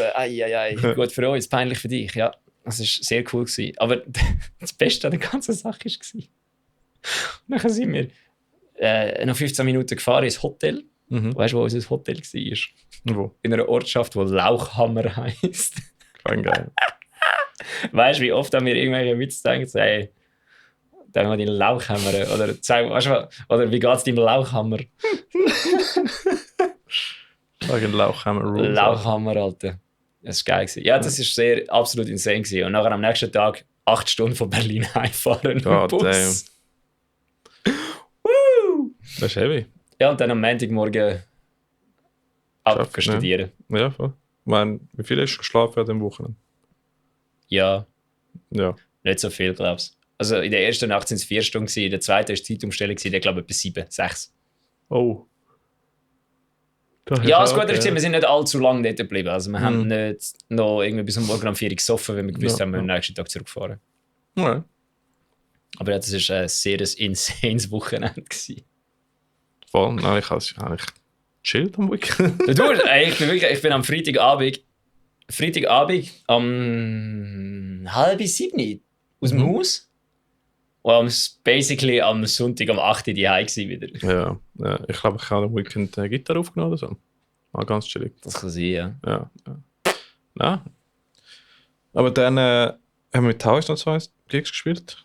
Yeah. Ja. Dann haben wir Ist der mit Conjurer nachher gewesen? Ja, die Woche danach. Yes. 31. Jahr. Habe ich dort schon an meine Schulter gehabt? Du hast noch nicht gemerkt, oder? Also gemerkt habe ich es schon, aber... Dann hast du nicht gesagt. Ja, das ist noch okay. Maybe. Ja, da können wir nachher noch drauf kommen. Können wir auch kurz drüber reden. Habe ich ja nachher aufgeschrieben, das Thema. Ja, voll. Nein, aber dann haben wir mit Conjurer gespielt. Ist eine sehr geile Band. Total. Absolut geil. Voll. Auch sehr nice Leute. Auch wirklich sehr nette Leute. Voll. Auch wirklich mega nett. So gar keine Star-Allüre gehabt. Ja, voll. Haben mit uns, haben wirklich blöd gesagt, die Bühne mit uns teilt. Wir hätten ja sogar auf ihren Caps können spielen, oder? Ja, haben sie gesagt. Voll, so ganz chillige Buddies. Aber, Absolute Nerds, Alter. Ja, voll. Die spielen einfach League of Legends. Was ist so? Nein, Halo hat es im Backstage gezockt. Voll. Ja, sind ganz sicher. Die Tür im Backstage vom Werk Baden ist insane. Die Tür, es hat dort hinten so eine Tür, die zu den Schlafräumen geht und zu der Dusche. Die Tür ist eigentlich nur an so 2 kleine Angeln befestigt. Bruder, die heben. Ja. Weil Conjurer hat dort einen Pull-Up-Contest gemacht und die Tür ist nicht kaputt gegangen. Nein, aber Conjurer ist schon ein bisschen nisch, weil so viele Leute hat es ja nicht gegeben. Aber, hey, ich bin mir ziemlich sicher, das Problem war auch, dass an dem gleichen Abend Orbit Culture und Guerrea im Komplex waren. Ja, das wäre genau der Und das ist halt einfach effektiv das gleiche Zielpublikum. Ja, voll. Weil die Band ist brutal. Das neue Album ist insane. Das ist wirklich, also ich bin wirklich da gestanden, so Maul offen, Bier in der Hand. Ja. Voll. Also mega Spaß gemacht. Das ist crazy. Bergbad ist halt immer geil. Ist die erste Show seit langem wieder, oder? Ja, voll. Ja, wir haben doch ein bisschen aufwärmen. Ja. Das ist ein bisschen Werkbad ist einfach so eine grosse Bühne. Ja. Und wir proben jetzt mittlerweile mit In-Ears im Bandraum bei uns. Was dann halt nicht hilft, wenn du plötzlich nichts mehr auf den Ohren hast und alles so ein bisschen leer tönt, weil du einfach so mega viel Platz hast. Voll. Aber es ist, glaube ich, okay gewesen. Ja, also es ist, glaube ich, gut gewesen. Erstaunlich, dass wir schon mit 1003 Mal im Berg können spielen. Fuck me, Alter. Es ist insane, wenn du überlegst. Es ist absolut insane. Dafür? Wann haben wir im Werk gespielt? Mit Save Lost Breath, mit Fearlab und Conjurer. Dafür haben wir jetzt die erste Ebri-Show von unserer Bucketlist wegnehmen. Wir haben im Ebri mit Taus gespielt. Das war auch ganz wild. Es war extrem wild. Donnerstagabend-Gig im Fast Ebri. ausverkauft, Ebri. Nicht wegen uns. Nicht wegen uns. Aber wir haben mit 13 Warburg gespielt. Die machen Bird Metal. Das ist so eine Mischung aus Prog und Opera. Bruder, ich bin kommen viel nicht zu raus. wenig high gewesen, um das zu verstehen. Ja, voll. Ich bin zu wenig auf Drogen gewesen für das. Mit Vogelnoises. Es ist geil gewesen, aber Ja. ich bin nicht rausgekommen. Ich auch nicht. Es ist wirklich... Es ist so ETH-Musik. Es ist sehr eigenartig, Ja. kann man sagen. Aber hey, Leute haben es gefeiert und so. Ja, Das ist wirklich- es ist, ich kann, was habe ich gesagt? Es ist wie ein Inside-Joke, wo einfach etwa 4 Schritte schon zu weit, Definitiv. 4 Schritte zu weit gegangen ist. Ich habe schon das Gefühl bekommen, es hat als ein Insider-Joke angefangen. Ja, Wirklich 100 Pro. mal einfach als funny Meme oder so und dann hat es auch wieder gezogen. Und sie haben es einfach durchgezogen, was eigentlich geil. Es ist ja. sehr respektierbar. Es ist sehr Definitiv. respektierbar. Definitiv. Und nein, es ist ein ganz cooler Konzert mit Sons of Coherence. Wir haben zusammen gespielt. Ja. Über Donnerstagabend. May am Bass, Mit May am Bass. Luki an den Vocals. Shoutout. Luki von K-Defect hat Feature mit uns gemacht, 3 Songs. Also ja, er hat nicht. Einer von denen hat er geübt. 2 haben wir nachher on the spot entschieden. Was ich sehr geil fand, ich hab den Plan gehabt, dass wir dem Luki die Ansagen übergeben und wir eine Show machen. Aber dann haben wir überlegt, wir haben nur eine halbe Stunde Zeit. Wenn wir dem Luki die Ansagen geben, können wir 2 Songs spielen und dann wäre es das gewesen. Ja, definitiv. Aber es ist- May hat das Shirt bekommen. ja, May hat jetzt offiziell auch ein Bass-Shirt. Also für die, die es noch wissen, Tau sind 13 Leute im Team und jetzt haben alle ein Shirt Alle 13 haben das vom Shirt. Team. Und vielleicht haben wir bald auch die Sportshirts, die Fußballshirts für zuhören. Maybe. Vielleicht, Vielleicht sind das in Zukunft im Merch-Table. vielleicht auch nicht. Wer weiß. Vielleicht Vielleicht könnt ihr auch euch ein Choice Collective einkaufen. Vielleicht nur für in zukünftige Live-Gigs hätte ich. Sicher nicht im Online-Shop. Nein, sicher. Haben wir einen Online-Shop? Ja, aber das ist Print on Demand. Und kauft niemand von dem. Wer besser ist. Ja. Aber ja, das ist ganz geil gewesen. Schau da am Jona von Cargo Report, er hat dort gemischt. Jona, bester Mann. Voll. Der Bruder ist jetzt auch irgendwie in Ticino am Filmdreh Stimmt. aufnehmen und so. Das ist insane. Ich muss sagen, der Mick macht einen sehr guten Job, auch alleine im Podcast. Habe ich heute noch Hälfte gehört. Also. Ja. Gehen wir mal Cargo Report hören. Mick ist Die machen wirklich. Du, das ist auch fucking funny, Alter. Die haben sich zugezogen, 6 Monate jede Woche einen Podcast zu machen. Das ist, Folge 26 oder sind das sie ist jetzt so insane. insane. Sie haben ja selber nur bei 4 Bands. Respekt, es ist einfach Krieger. Vor allem, ich finde es auch wirklich gut, dass sie Konzerte und Releases machen. Weil Hey, so gut. der Ricky und ich haben irgendwann einfach mal sagen, nein, ich könnte das nicht. Wenn wir Gäste haben, dann machen wir das halt nicht, oder? Weil Fokus ist Gäste. Ja. Und dann können wir nicht, dann machen wir vielleicht einmal in 2 Monaten einen Podcast alleine und dann ist halt, ich kann sagen, Und dann kommen 500 Releases. So, Ja. shit. und ich habe natürlich vergessen, Hälfte aufschreiben und Hälfte Konzert auch noch, von dem her. Ja, ich glaube, das Einzige, was wir wirklich machen, ist, wenn wir eine DM bekommen, dass dann schreiben wir es, dann haben wir es wirklich auf dem Schirm. Sonst, Schau, ich tue nachher einfach im Podcast noch das Bild von der Konzert von Crowd Report drauf setzen, dass ihr seht. Beziehungsweise wir können es nachher runterlassen. Aber ja, Crowd Report macht wirklich eine Community, Die machen Dienstleistung für Community Journalismus. nicht das, was wir machen. Genau. Wir sind jetzt einfach eher so ein Wir sind das gemischte Hack von der Schweizer Metal-Podcasts. voll. Alle, die kein gemischtes Hack hören, so, Bruder, the fuck are you talking about? Hey, für mich, wir machen einfach Maren Shane's Jugend Podcast nach, einfach mit Metal von der Schweiz. Das ist mein Vorschlag, oder meine Vorstellung. Ich glaube, hast du noch nie Wer gehört, von oder? uns ist knapp am Down-Syndrom vorbei? Ah? Wer von uns ist knapp am Down-Syndrom vorbei, du oder ich? Ich glaube, Beide. du bist eher wie der Shaman. Keine Ahnung, wer das ist, Alter. Matt mit Kasker, fucking Shaman, Alter. Könnt mal Matt Shane's Jugend Podcast hören. Nummer 1 Podcast auf Patreon. Also die sind insane. Und einfach mein Favorite Podcast. Ich bin auch Patreon-Mitglied seit Jahren. Was, Joe Rogan ist nicht dein Favorite Podcast? Nein, das ist schon ein bisschen bergab gegangen seit 2020 oder so. Das ist, früher ist es cool gewesen. Jetzt ist irgendwie, ich versuche auch schon Folgen zu hören, wenn es spannende Gäste hat. Hey, Ist einfach Pain. ich bin ganz ehrlich, ich kann Joe Rogan Folgen nur hören, wenn der Gast irgendetwas Interessantes ist. Bill Burr Folgen finde ich geil. Ja. Weil der Bill Burr gibt dem manchmal auch fressen, wenn er irgendwas Dummes sagt. Das finde ich super. Bill Burr hat auch Monday Podcast und Thursday Podcast, wenn, Ja, irgendwie. wenn Gäste hat. Ja. Also es gibt schon sehr gute Podcasts und halt, ja, Rogan höre ich seit halt etwa 12 Jahren oder so. Fucking hell, Alter. Ja. OG. Aber ja, ist halt nicht mehr meins. Voll. Was haben wir noch gemacht? Oh ja, ich bin am ICU Festival gewesen. Ja. Und ich habe genau diese Woche, habe ich eine neue Kamera gekauft. oder eine Woche vorher, habe ich eine Kamera gekauft und ich bin mega, mega hyped gewesen. Und alle Videos am reinsuchten von wie kann ich Settings und alles drum und dran machen, um gute Videos zu machen und so. Ich bin voll in die Materie reingetaucht. Das, was ich jetzt gesehen habe, alle, die sich ein Pflaster am Finger haben. So, ja, as usual. Und nein, und Kann dann... nicht as usual als Pflaster, ist egal. Ja. Aber dann habe ich entschieden, glaube ich, der Videograf hat nicht können oder so etwas. Und dann haben sie nachher einen Videograf gesucht. Und ich habe gefunden, ich habe gedacht, so wie, ich finde jetzt schon jemanden. Oder? Und nachher habe ich so gefunden, hey komm, wenn ich schon dort bin, ich habe vorgehabt. Ja, weil ja der Brian und ich beide nicht haben können, leider. Ja, beide das war ja eh alleine gewesen. Und wir haben auch, früher haben wir ja Live-Podcast, also einen Podcast gemacht im Backstage. Ja. Das Problem ist, dann haben wir wirklich meistens vom Konzert verpasst und dann haben wir mega schade gefunden, weil deswegen sind wir auch dort. Deswegen mache ich ungern Podcasts im Backstage, außer ein paar Exceptions. Aber ich habe gefunden, hey, ich wollte mal alle Bands können sehen und nachher auch im Nachhinein können davon berichten. Wir müssen einfach voran gehen. Wir müssen alle Bands morgen um 10 Uhr in den Hype stellen, dann dann alle Bands einfach so Metal Server, fickt euch. Ja, das wäre... No way, komme ich am Morgen um 10 Uhr ins Werk baden, ihr Ja, der Edu hat wegen uns müssen auch früher dort sein. Der hat nachher, ich glaube, 5 Stunden gewartet, bis das Model dach ist. Aber er war auch busy im Backstage mit seinen neuen Geräten am Spielen. Was, das habe ich im Video gerade gesehen. Kannst du mir schnell sagen, was das war? Fuck, es ist nicht von 0D, es ist glaube doch von 0DSP, so ein Mini-Dings.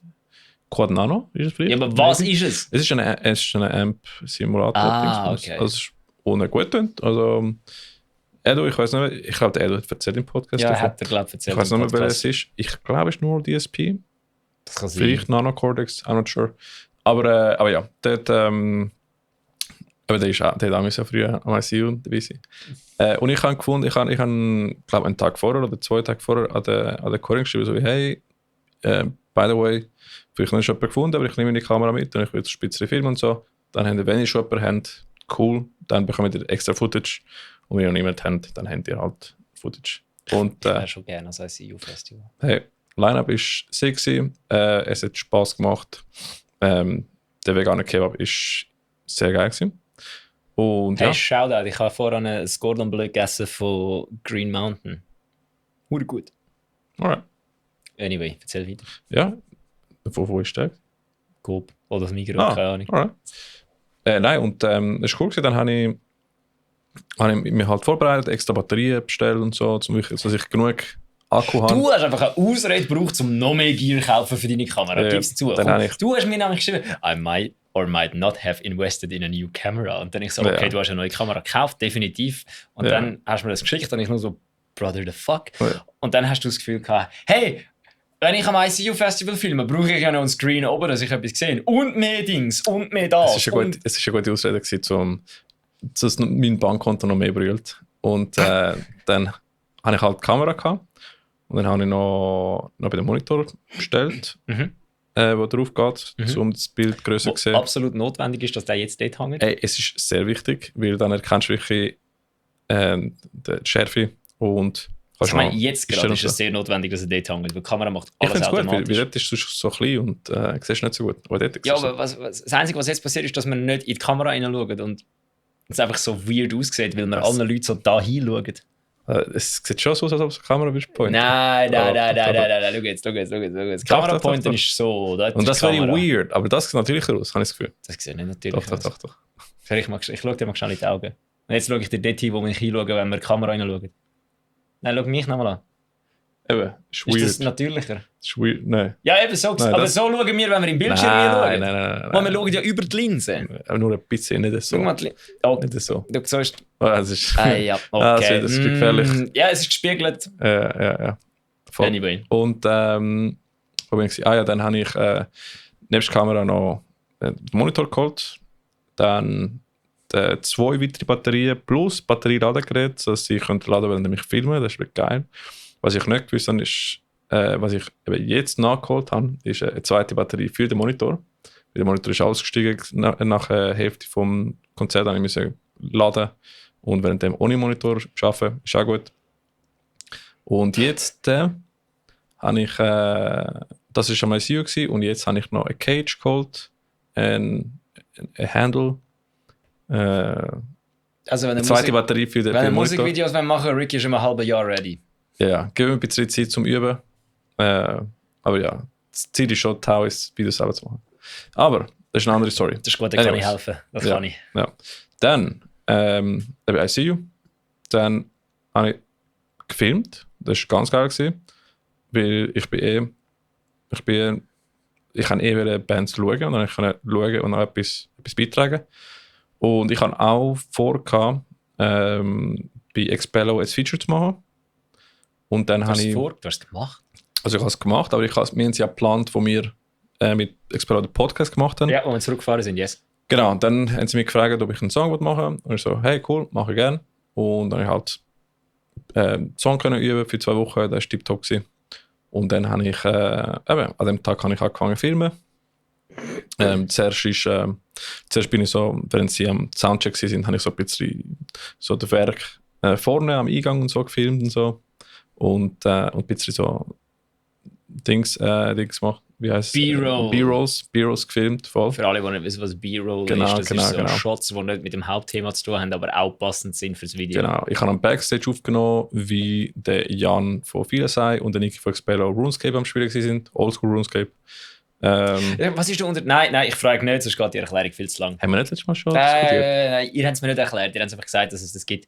Ja. Ich wollte es nicht wissen, für Cellviter.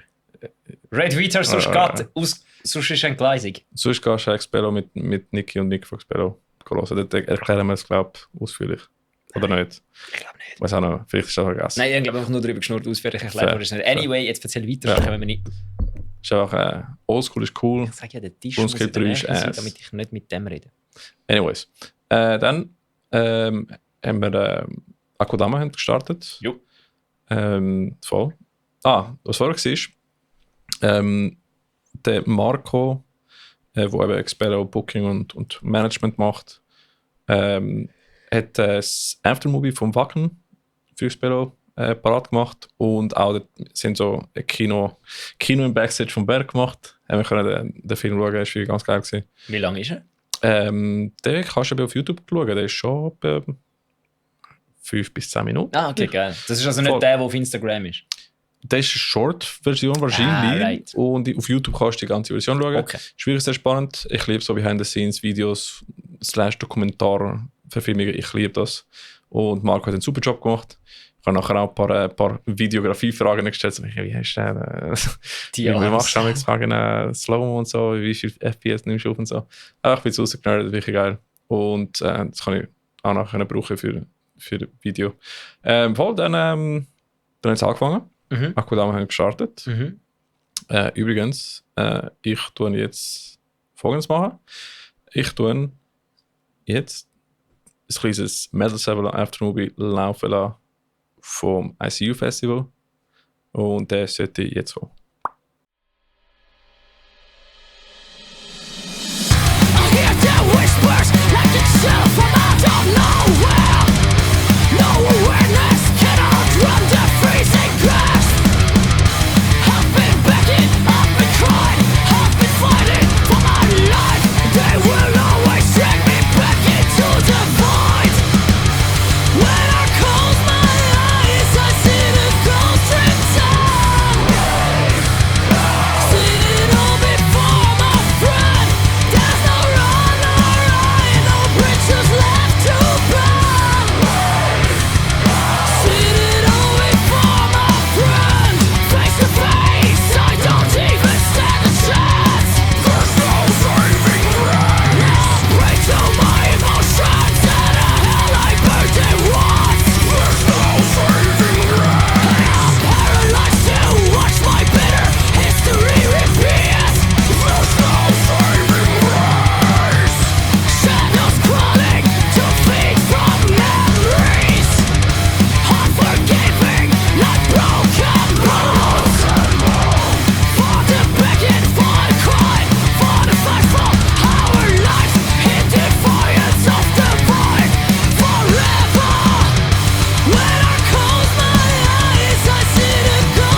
heisst, die nur hören, haben einfach Sound für nichts.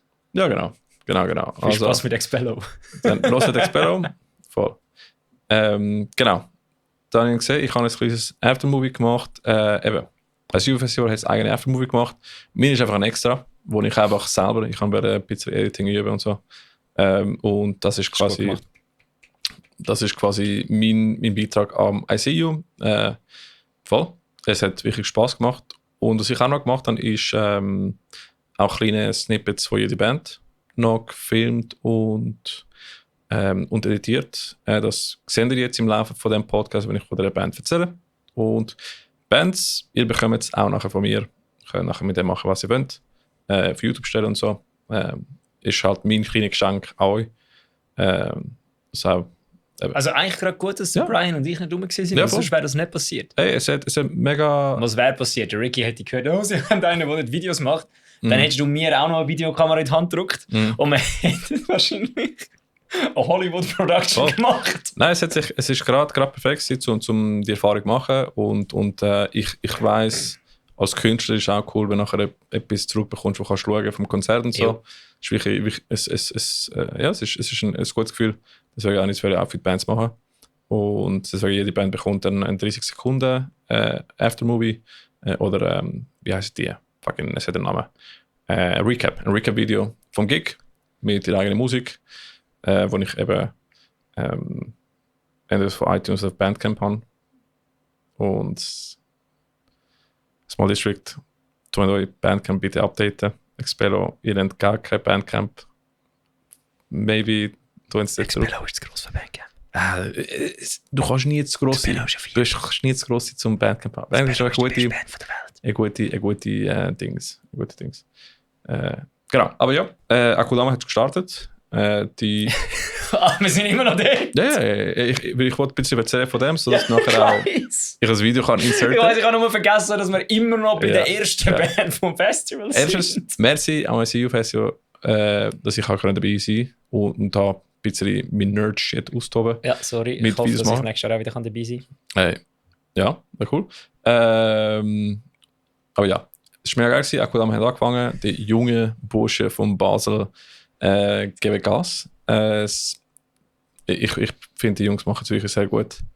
Ich durfte ihre erste Single Mission mastern. Die heisst, wie heisst der Song nochmal? You're My Disease. Genau. Und seit wir mit denen zusammen gespielt haben im April, die machen einen super Job. Und die sind fucking 10 Jahre jünger als mir. Also es ist insane. Also ich bin sehr gespannt auf was die Jungs dann weiterziehen. Wirklich top. Und 10 Jahre. Ja. Das sind mehr als 10 Jahre. Der Drummer ist schon mehr als 10 Jahre jünger, aber ich glaube, der älteste von der Band ist 10 Jahre jünger, definitiv. Ich glaube es. Okay. Ich glaube es, ja. Die Jungs sind erheblich jünger und es freut mich mega, jüngere Bands zu sehen. Bands gibt, die mit 20 Jahren schon gut waren. Eben, das ist 2 Jahre jünger und machen krasse also ich insane. Also, ich muss sagen, Shoutout Boys, Songwriting-technisch, Riff-technisch, insane. Und Vocal-technisch, der Tim ist Drums am Spielen und ist am Singen. Cleans und Shouts. Sick. Das ist insane. Also, checken die Boys ab. Video. Habt ihr gesehen oder sehen die jetzt?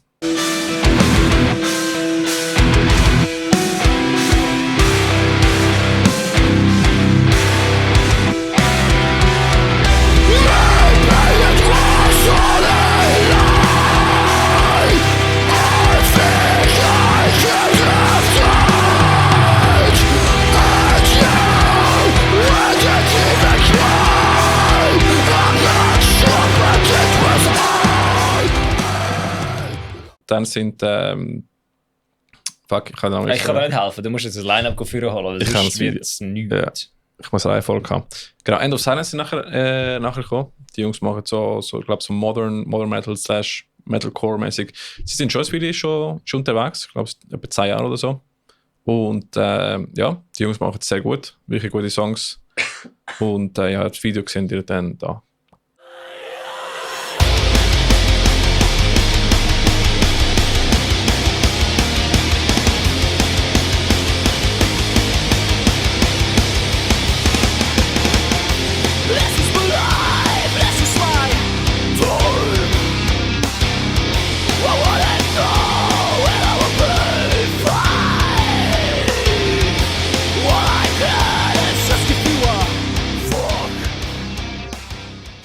Die habe ich auch zum ersten Mal gesehen. Du hast jetzt jedes Video da drin? Ja, es Okay, sind cool. 30 Sekunden, das ist wirklich nicht viel. Und dann kann ich den Abschnitt nehmen. Ja, ist gut, musst du mir nicht erklären. Tipptopp, weiter. Ich probiere es mal. Das ist das erste Mal, wo ich das mache. Ja, ist gut, ich finde es gut. Wir müssen jetzt nicht lange darüber reden, weil sonst sind wir nur wieder Zeit vom Video. Ja, voll. Ist gut. Chill. Bin ruhig. Ich schnurre einfach immer rein, das ist das Problem. Ich sage mir, ich muss ruhig sein, nicht du Das sollst ruhig kannst, du, sein. das kannst du gerne machen. Ich wollte aber nicht. Du kannst schon etwas sagen. Ich wollte nicht. Alright. Dann, Ich wollte etwas sagen, wenn ich etwas zu sagen habe, aber ich kann jetzt nichts sagen. Ich habe jetzt einfach reingeschnurrt, dass ich reingeschnurrt habe. das ist auch gut. Nein. Dann, unsere Brudis von On Circle haben nachher gespielt. Die haben wir am ersten SU-Festival gesehen, Ja, oder? und am zweiten. Und am zweiten sind sie auch dabei gewesen. Am zweiten haben wir sie gesehen. Ah, ist am zweiten gewesen? Jo, dort, wo die letzte Band, die keiner mehr interessiert hat. Ja, voll. Das ist ja Weil alle heimgegangen sind nach... das ist in Boswil gewesen. ja, weil Stimmt. alle heimgegangen sind nach... Mann! Kauseum. Ja, die Boys haben ja den Weisswein Backstage zerstört, ne? Ja, Fucking- Walliser halt. So, das sind so lustige Boys. Zucker. Hure lustig. Und wir haben sie sogar im Podcast gehabt. Stimmt, da haben wir einen Podcast im Backstage gemacht. Ja, ja. Auf Englisch. Ja, das ist insane. Insane gewesen. Die haben am Schluss auch Dings gespielt, der Cover von was? Oh ja, Backstreet Boys, oder? Backstreet Oh Boys. yes, Mann. Und dann haben sie ihn nochmal gebracht. Ganz Backstreet Boys fucking schon wieder gebracht. Sie haben wieder Sick. Backstreet Boys gebracht. Die Jungs sind einfach ein Vibe, machen unglaublich gute Musik. So, aber der Backstreet Boys Song, der ist auch ein Metal-Track. Voll. Kannst du mir sagen, was willst Die haben noch ein Feature gemacht mit dem Sänger von Kauseum, der war auch dort gewesen, du? Crazy. wo wir auch am Podcast hatten. Übrigens der Gitarrist von Circle, der Kevin, oder Ja, stimmt, der ist jetzt... Kevin ist jetzt bei Kauseum. Der Bruder hat irgendwie einen kaputten Bein gehabt. Und nachher war er einfach auf die Bühne gewesen, ohne also der ist vorher mit dem Stöck am Laufen gewesen, und nachher live einfach normal spielen. So, Ja gut, da kann ich noch mal so einen. härter Krieger, der Brudi.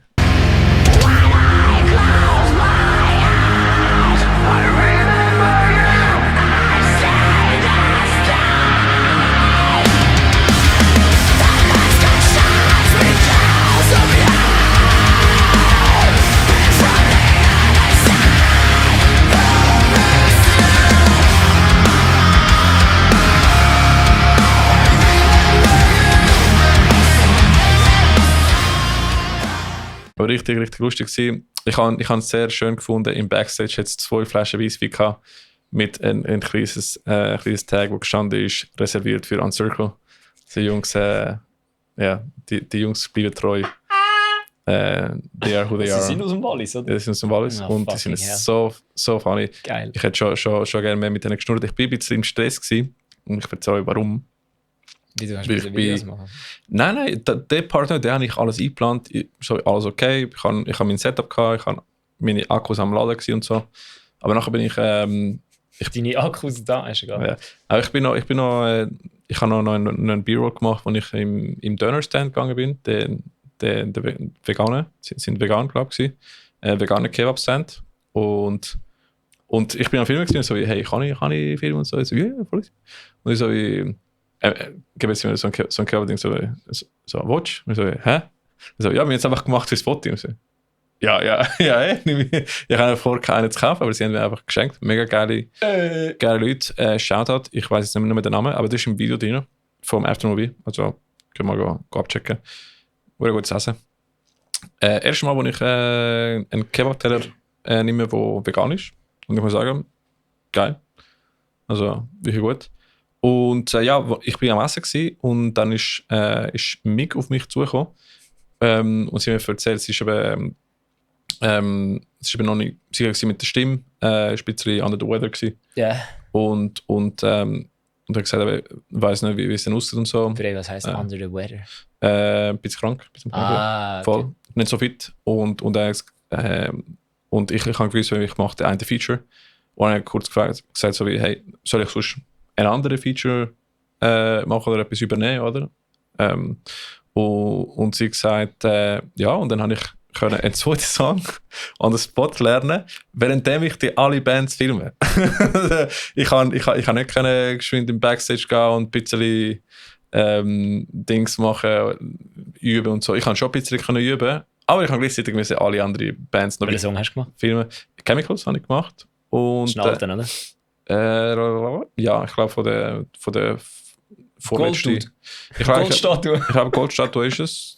Ja, ich glaube es. Weil ich habe Hometown gemacht, der ist von der Goldstatue. Der ist von Goldstatue. Genau, und ich glaube, Chemical ist auch dort. Nicht von Riot Dude.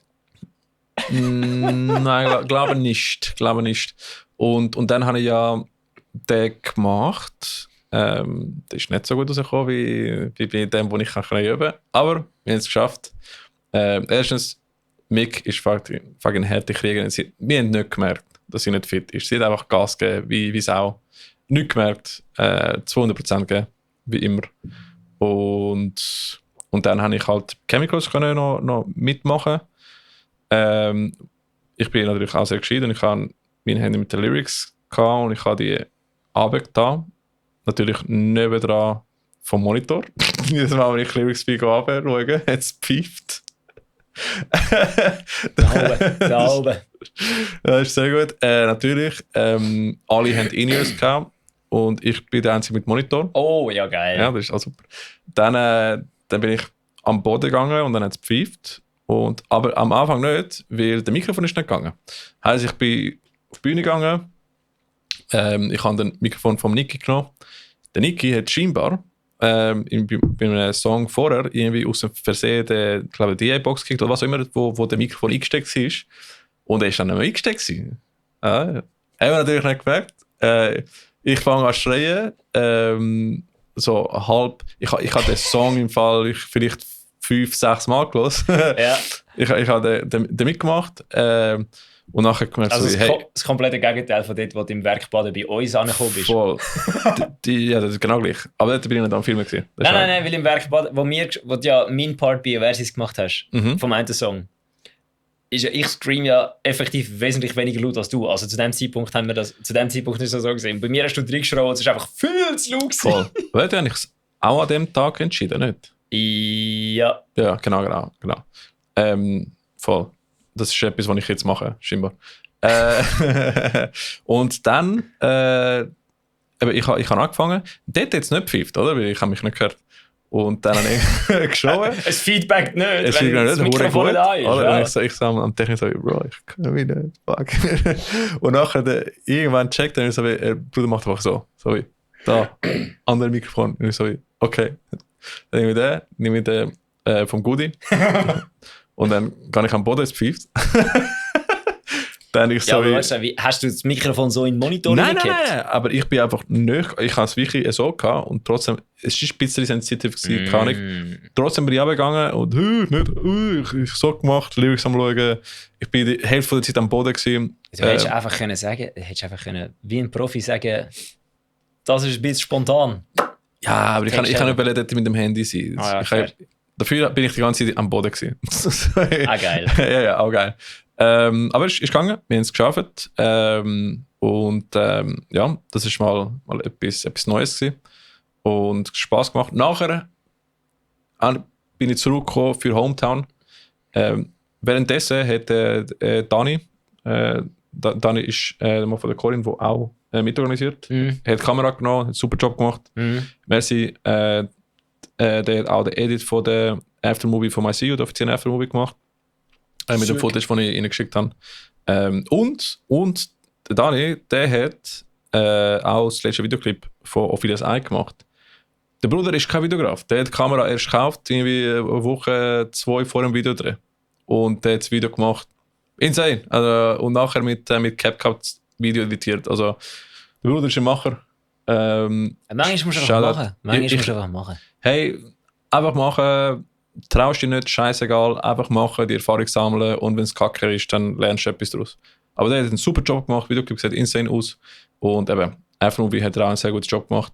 Also wirklich geil. Und eben, Camera Work hat er an dem Abend auch gemacht. Dann bei dem, der hat sogar bei 3 Songs gemacht, weil ich bei Chemicals habe ich ein Feature gemacht. Nachher bin ich runtergegangen.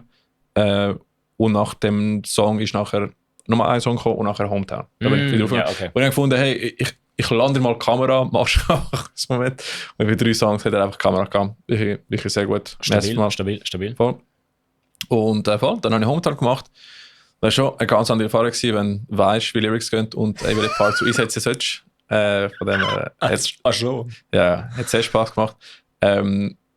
Ich muss sagen, ich bin nicht so gut mit Stage Awareness. Ich bin ein paar Mal gegen Mick gestolpert. Aber wir haben es Das ist mir neu. wir haben es geschafft. Ist gut so gekommen. Und halt der Kabel. Wir hatten ursprünglich geplant, dass ich den anderen Mikrofon nehme. Der hat einen längeren Kabel gehabt. Ja. Und dann habe ich halt den vom Brudi gehabt, der einen kürzeren Kabel hatte. Heisst, ich bin ein bisschen begrenzt gewesen und irgendwie habe ich ein bisschen gestolpert. Aber es war lustig gewesen. Mega lustig. Merci mal, Expelo, habe ich dürfen mitmachen. Es hat mir Spaß gemacht. Und haben wir auch können filmen. Das Video habt ihr gesehen oder kommt jetzt. For all so long, all voices reject to be erased. Radical for the dreams that we had chased. Divinity through hardship that we faced. Divinity through hardship that we faced. Strength and resilience run in my heart. Adaptive survival. Expelo waren der Headliner gewesen und nachher der Secret Second Headliner ist gekommen. Secret Second Headline. Voll. Ich meine, es ist ein Deadliner-Slot, aber ein Small District fickt einfach. Small District. Weißt du, was das ist? Mhm. Das ist der Rausschmeißer-Slot. Das ist wirklich, Wenn es ein Small District ist, ist es der Rausschmeißer-Slot. Genau, Weil es sind genau, alle genau. jetzt sich am verprügeln und dann werden sie rausgeschmissen. ja, und einfach Bombe. Also als Small District sind wirklich für mich eine von der härtesten Live-Bands. Die haben einfach so einen guten Mix von Groove und Stage Presence und einfach insane. Mega geil. Was haben wir schon wieder diskutiert, wo wir den Björn drin hatten? Big Dick Energy. Big Dick Energy, 100%. Big Dick Energy. Ja, definitiv. Wirklich Small Districts sind insane. Ist eine von diesen Bands, wo ich finde, wenn plötzlich mal die Anfrage wird kommen, zum Hellfest zu spielen oder was auch immer, sie würden es destroyen. Das ist einfach so. Ja, Mann. Die sind ready, also die sind wären parat. Greenfield ready. Greenfield ready, 100%. Locker. Das wäre insane. Also ich sehe es schon, wenn jemand da Greenfield bucht, der Small District wäre insane dafür. Small District wird Mainstage auseinander. Monitor hat eine Batterie verloren. Ja, schau, jetzt ist das Problem, weil jetzt habe ich das Gefühl, es sagt etwas nicht gut. Voll. Aber dafür habe ich den zweiten Bildschirm. Ja, aber eben, jetzt ist wieder so, jetzt ist für mich, darum, der Monitor hätte man vorher, Ja. jetzt haben wir die Situation, dass ich jetzt verwirrt bin, hätten wir keinen Das Monitor. ist definitiv. Aber ich bin am Lernen und jetzt habe ich eine zweite Batterie für den Monitor, für wenn das passiert live. Podcast ist halt länger, weil Big things coming, Alter. Big Things Coming halt. Und ich habe auch noch vor, du kannst eben noch so ein Battery Pack kaufen, um im Hintergrund zu tun und Ja, nachher ja. mit dem Kabel verknüpfen. Fair, ja. Das kommt dann. Super, aber easy, kauf, gönn dir. Ich muss mal ein bisschen chillen mit fucking investieren. Definitiv auf musst du, ja. Ich muss mich Soll ich unter sonst auf dein Kontrolle setzen. Bankkonto aufpassen? Ich sage einfach immer nein. Ja, das wäre gut. Ich habe mir heute einen neuen Staubsaugerroboter gekauft. Geil. Ja, einer, der sich selber putzt. Das Eben, ist sehr Small schön. District, Big Dick Energy. Drum, Big Dick Small Energy. District gehört auf grosse Bühne. 100%. Drum www.summerside.ch/bandvoting Unbedingt. abstimmen für ein Versus und ein Small District. Definitiv. Do it. Voll. Expello haben schon in der grössten Bühne der Welt können spielen und spielen Nächstes Jahr auch wieder. nochmal auf der grössten Voll, Bühne der Welt. voll. Ja, das wäre ja auch etwas für das Small District. 100%. I'm looking for a reason to start again, but I'm only laying here alone with my pain. How can I find a way when I'm the only one who has to pay? There is no point in changing the past. I have to find an answer now, but I wonder how that would work. I'm looking for a reason to start again, but I'm only laying here alone with my pain. Ich habe vergessen, auf Wiedersehen. Ich habe auf Wiedersehen übersprungen. Das ist nur so, dass sie das Festival organisiert. Von dem Ja, her ist ja voll. gleich. Nein, ich habe natürlich habe ich auf Wiedersehen können filmen. Sie machen auch einen super Job. Erstens eben, dass Corinne noch und auf Wiedersehen das Festival aufbeistellt. Ist nicht ohne. Also wirklich geiler Job. Haben ein bisschen technische Difficulties gehabt, aber haben es auch gut geschafft. Ich glaube, am Ende ist eine ähnliche Story gewesen, wie wo Expello im ersten ICU-Festival gespielt hat und ich am Niki meine Gitarre gegeben habe, die ich von meinem Auto geholt habe und ihn in der Hand gegeben habe. Ähnlich war es mit Dings, der Noah hat die Gitarre vom Dings bekommen.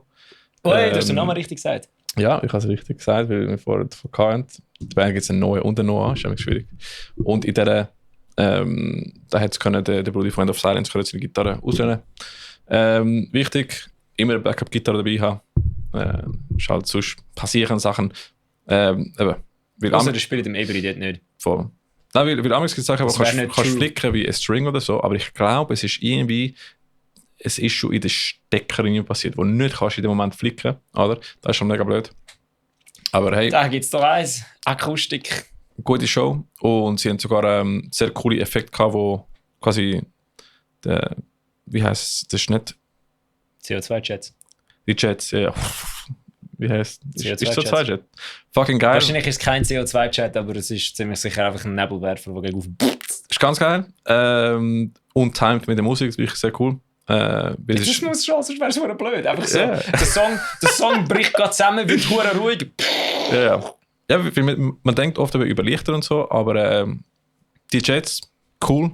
Oder halt eben sonst die Nebelmaschine, die im Hintergrund ist, das kennen wir ja auch natürlich, aber einfach so timed, ist geil. Wirklich geiles Effekt, ohne dass es Pyro ist.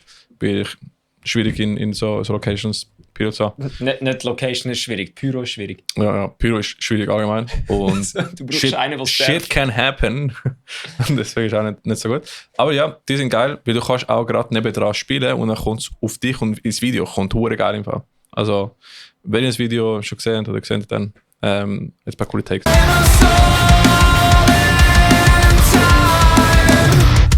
go of the tears we cry. Lay off your shackles and leave this world behind. Despite the flames we carry on. Es kommt auf dich und dann kommt es aufs Video. Voll. Ist das etwas, was man sagt zu einer Band, die live spielt oder in einem Pornodarsteller? Wer weiß? Beides. Aber es ist sehr cool. Eben, ICU Festival das Jahr wieder. Sehr cool.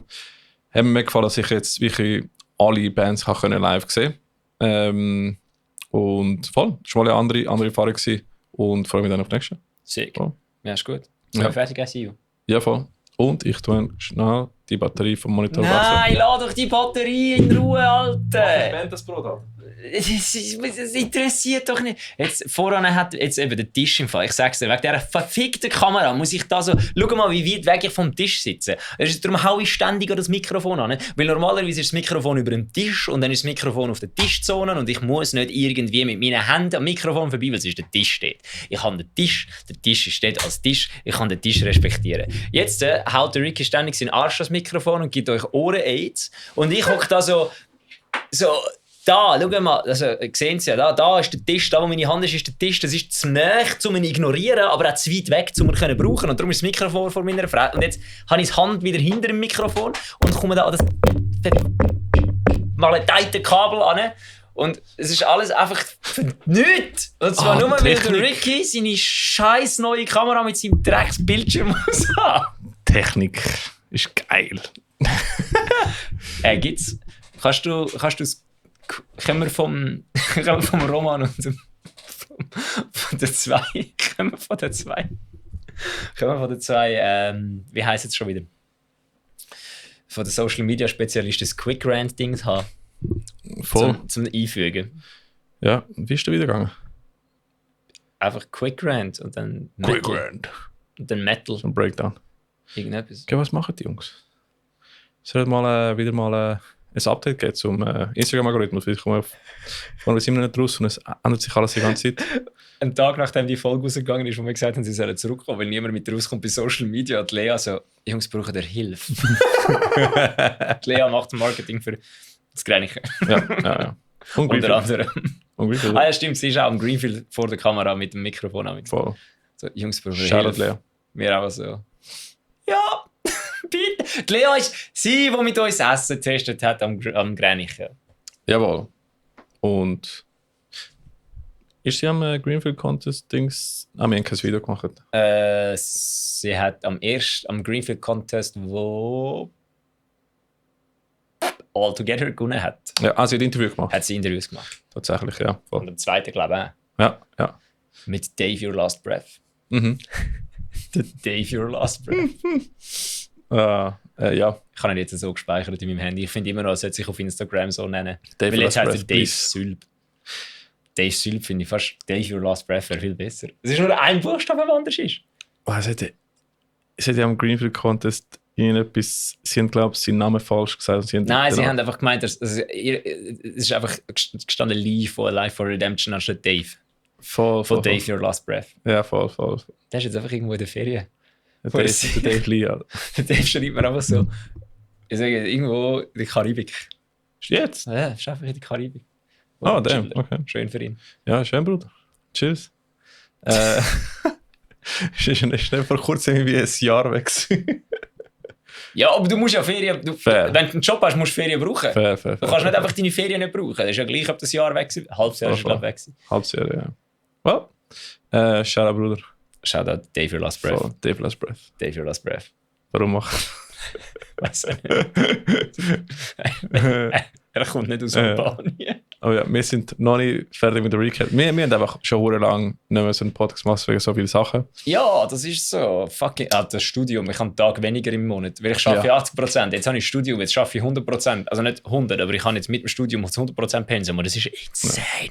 Wie machen die 100%? Also, warum machen die? Ja, ich meine, ich bin busy, Alter, aber du bist... Ich bin ja nicht busy gewesen, bis ich 100% geschafft habe. Aber du hast jeden Tag von der Woche immer etwas. Immer. Ja, aber eben, das war ja kein Problem gewesen, früher, als ich 80% geschafft Du bist habe. eine Maschine, Alter. Ich habe ja 80% geschafft. Das heisst, ich habe einen Tag mehr Zeit gehabt. Jetzt habe ich einen Tag weniger Zeit. Voll. Wir haben Patreon, wenn wir Patreon nachher mehr kommen, dann vielleicht kann ich 60%. Ja, also, du bist eine Maschine. Jetzt studieren, arbeiten, 4 Bands. Ja, gut, aber eben, Ja. wie gesagt, Ja. eine Band, wo ich effektiv viele Sachen mache, Eversis. Bitte summersafe.ch, Aber auch wenn du am Songwriting nicht involviert bist, du musst schon die ganzen Songs lernen, üben, proben. Das alles. ist nur bei Taoist das Problem, weil du alle 2 Minuten einen neuen Song schreibst. Ja, viele haben jetzt auch einige neue. Das sind 4 Songs, das sind 4 Songs gewesen, wo ich einen habe können üben, 2 habe können üben, einen habe können üben. Das sind 4 Songs gewesen. Das sind nicht, Aber ich glaube, die sind jetzt motiviert und schreiben mehr und mehr Info. ja, aber die sind nicht so Psychopathen wie du und es ist eine Band, die den Song schreibt. Das heisst, es geht ein Zeitchen. Das heisst, es ist nicht von Gig zu Gig 3 neue Songs, die man muss können. Ich glaube, ich chill es, wenn wir nachher 3 Abende nicht aussehen oder so.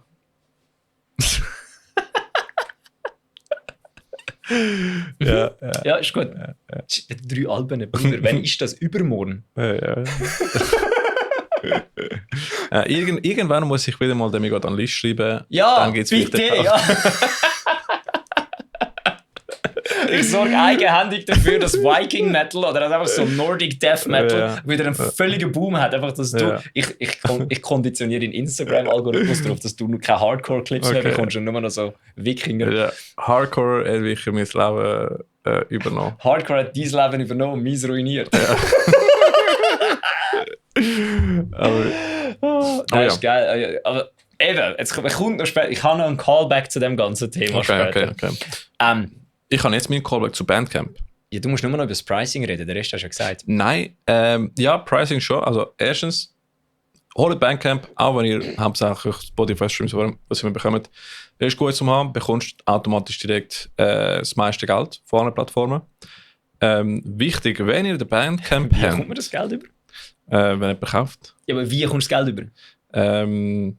ich glaube, über PayPal, dann gibt es halt schon noch Abzüge, aber Ich meine, ich frage mich nur gerade, wo das Geld bei Versus hingeht. das ist gut. Weil ich habe kein PayPal. Aber ja, Die Band glaube auch nicht. in dem Fall. Mal nachforschen. Aber wir können dann dort einzelne Songs haben für so einen Stutz der halb oder so pro Song, je nach Pricing. Und was auch wichtig ist, ich habe auch wie einfach normal meine Preise auf Franken gesetzt, oder? Was ich dann gemerkt habe, ist, dann kannst du nur mit PayPal zahlen, als Kunde, oder? Du kannst dann nicht mit Karte zahlen. Und als Nutzer, wenn du kein PayPal hast, dann ist es so wie, okay, dann kaufe ich halt nicht, oder? Wenn ihr aber die Preise auf Dollars setzt, dann habt ihr Access auf Stripe und Endkunden können nachher mit Karten und Visa, Mastercard alles zahlen. Heisst, wenn ihr wollt einfach so viele Zahlungsmöglichkeiten wie möglich könnt anbieten für den Zuhörer, dann setzt den Preis auf Dollar, weil es gibt gewisse Währungen, die eben limitiert sind. Franken, Schweizer Franken sind einer von denen, die nachher halt nur über PayPal kannst zahlen. Habe ich heute, also ich habe das selber gecheckt, wo May hat unsere Musik kaufen. May, du spielst in dieser Band. Cheers. Aber merci, du bist ein Schatz. Ich würde niemals auf die Idee kommen, Ricky Geld zu geben für Taoist. Du bekommst ja schon zu viel Geld, weil ich die ganze Zeit auf Spotify Songs höre, um sie zu üben. Ja. Du bekommst schon das Geld. Aber um die Zeit. Darum hast du so viel. Jetzt macht das alles Sinn. Ich bekomme das Geld in die Zeit und Nerven. Jetzt macht das alles Sinn. Du hast so viele scheiß Mitglieder in dieser Band, dass die Spotify-Streams durchgehen. Aber ja, Bandcamp ist der beste Ort, um die Bands von deinen Kollegen und ihren Locals zu supporten. Die bekommen wirklich am meisten. Nachdem du an ihre Show kommst. Das ist aber der beste Ort, um Bands zu supporten.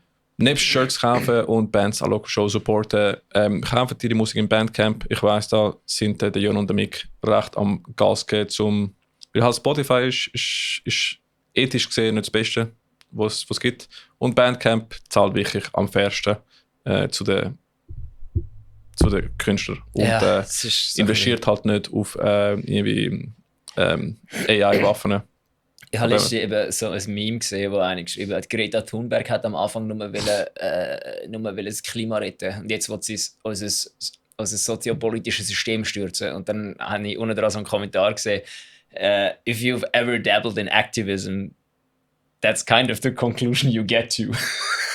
Das ist einfach, also das kapitalistische Scheißsystem eigentlich schuld ist an allem, was schlecht ist auf der Welt. So, ja, hat was. Wenn du irgendwie mal anfängst, darüber nachzudenken, ist eigentlich so die Ursache von allem Bösen oder so ziemlich vielem, schon für 90% von allem, was irgendwie schlecht läuft auf diesem Planet, ist die Ursache davon eigentlich, was das kapitalistische System, was schafft, dass 2 Leute alles Geld von der Welt haben und der Rest einfach nichts. Es gibt definitiv vieles zu optimieren. 100%. Weil letztens habe ich auch herausgefunden, wenn du überlegst, was der Unterschied, der Geldmengenunterschied von einem Millionär zu einem Milliardär ist. Weißt du, was der Unterschied ist? Von einer Million zu einer Milliarde. Hast du auch den Vergleich mit Zeit, mit Minuten gesehen? Nein, ganz ein anderer. Okay. Weißt du, was der Unterschied ist von einer Milliarde zu einer Million?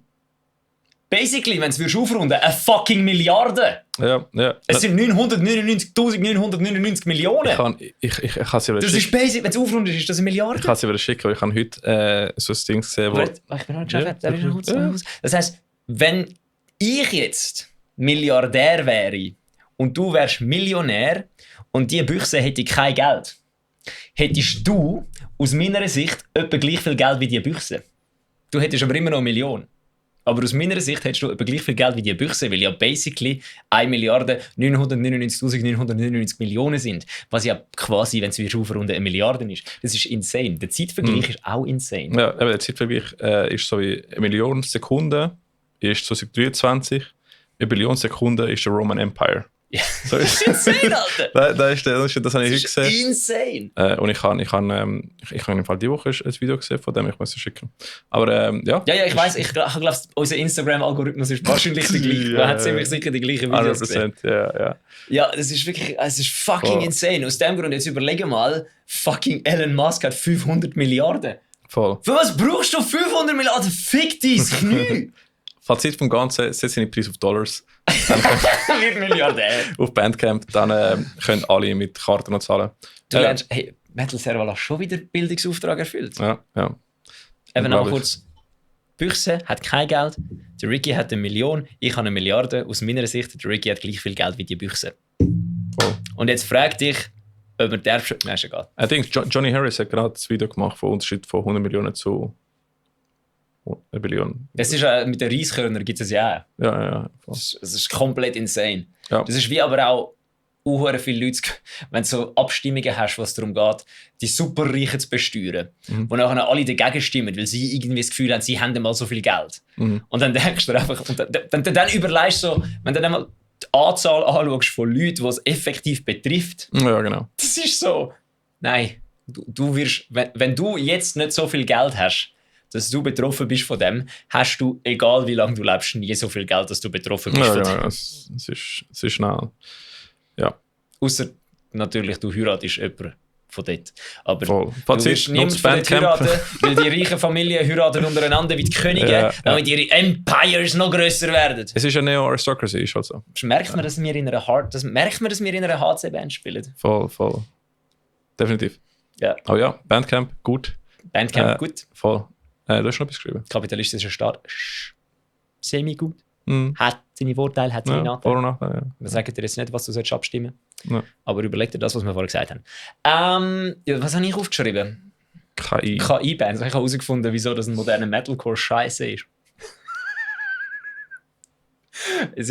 Hast du das auch gesehen? Auf Instagram ist ein Post rum, dass es in der alternativen Szene jetzt eine KI-Band gibt, die gross ist. Ist nicht in der Country-Szene? Country ist es eben in der Country-Szene ist es schon versucht wie Der Sau. Walk My Walk. Ja, in der Country-Szene ist schon versucht wie Sau mit KI-Bands. Es werden Rick Beato wieder dazu gegeben.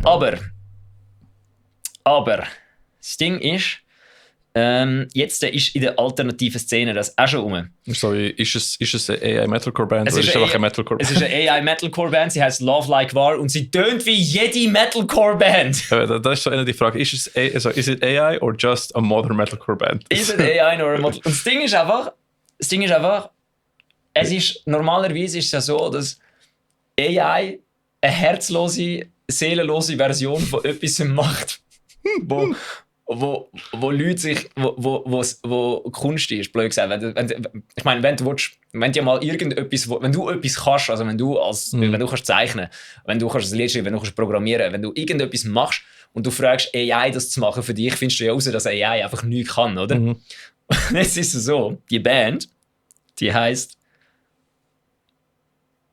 Syrinx und der Song heißt Love Like War und das Albumcover sieht einfach aus wie ein Modern Metalcore Albumcover. Ja.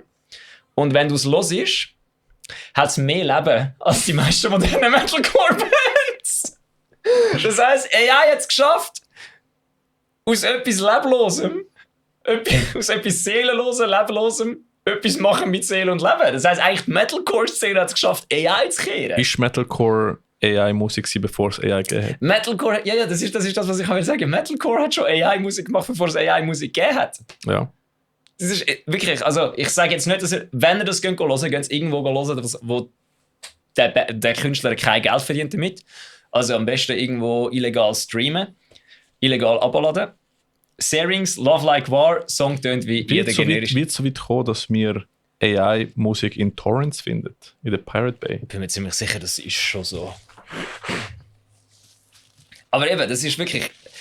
AI-Musik ist, dann ist natürlich die Frage, wenn du als 0815 Musikloser das geil findest, darfst du es dann gleich hören? Ich finde, ich persönlich finde einfach,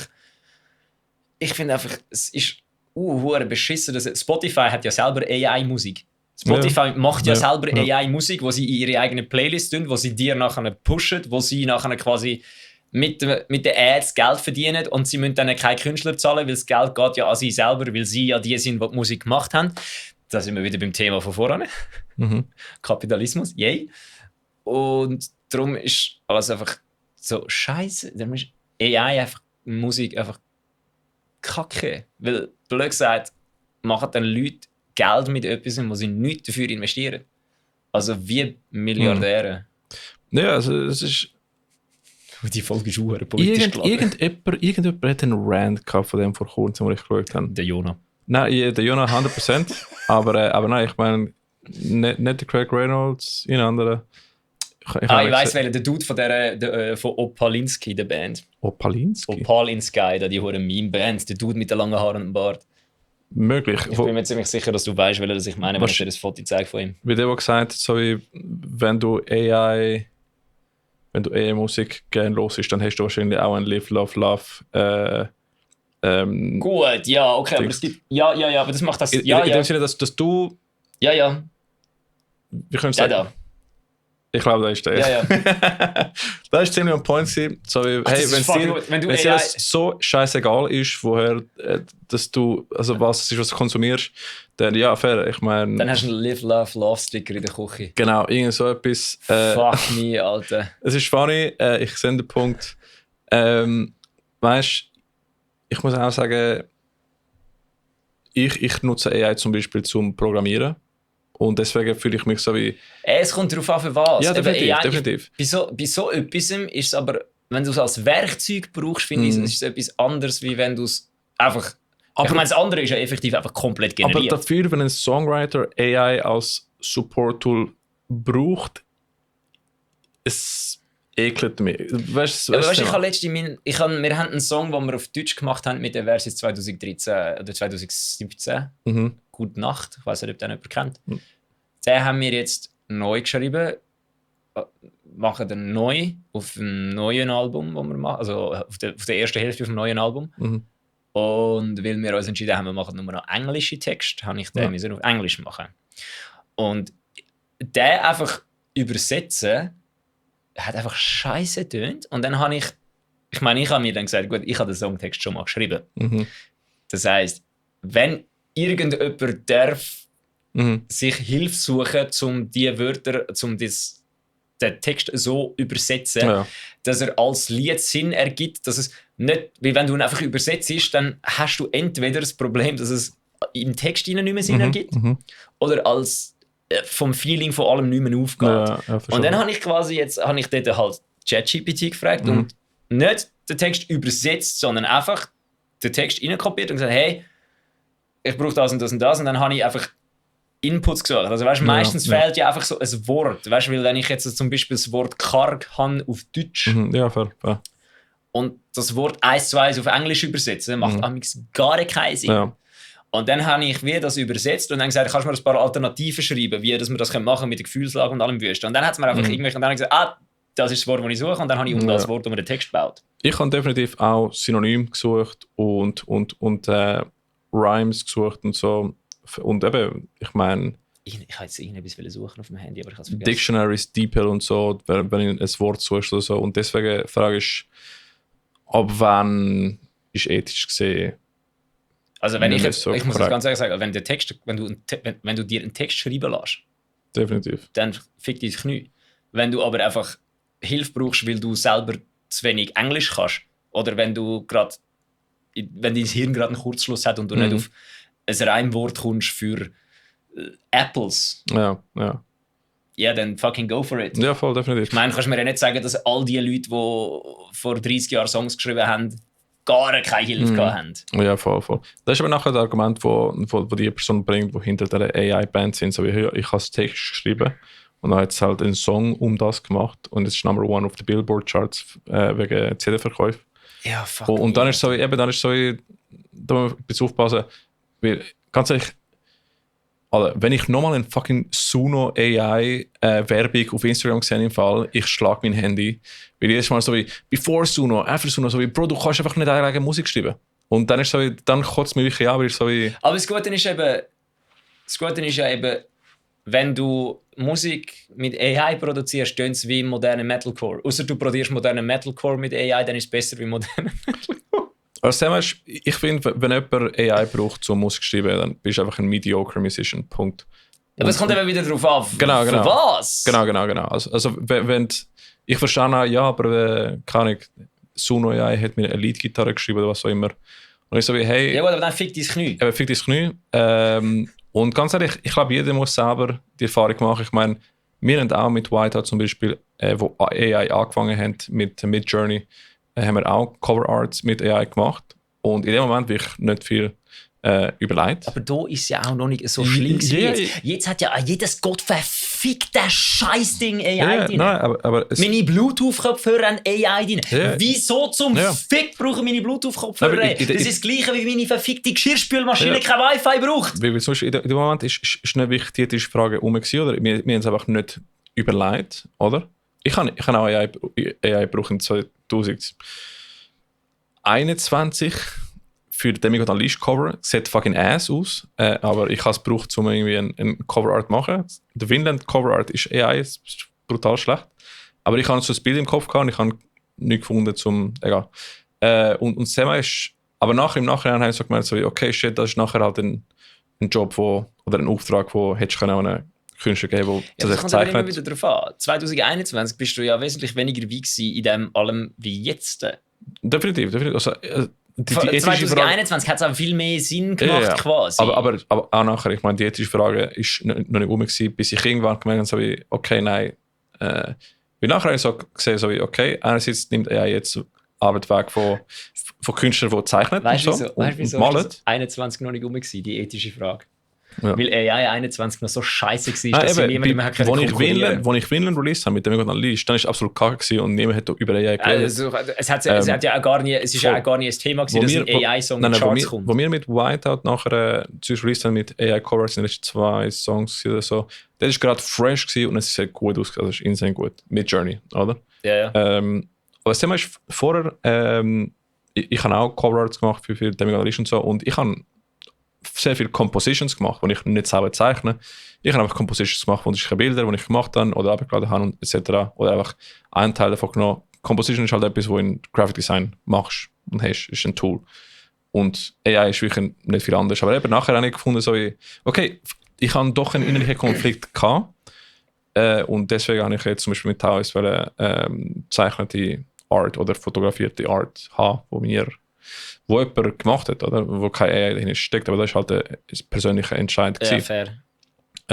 Ich finde, hey, da ist eine Frage, die sich jeder muss stellen muss. Und ich habe nachher auch halt gesehen, wahrscheinlich dann, wenn ich gesehen habe, okay, der ganze Tontechnikbereich und Musikbereich wird auch von AI überrannt.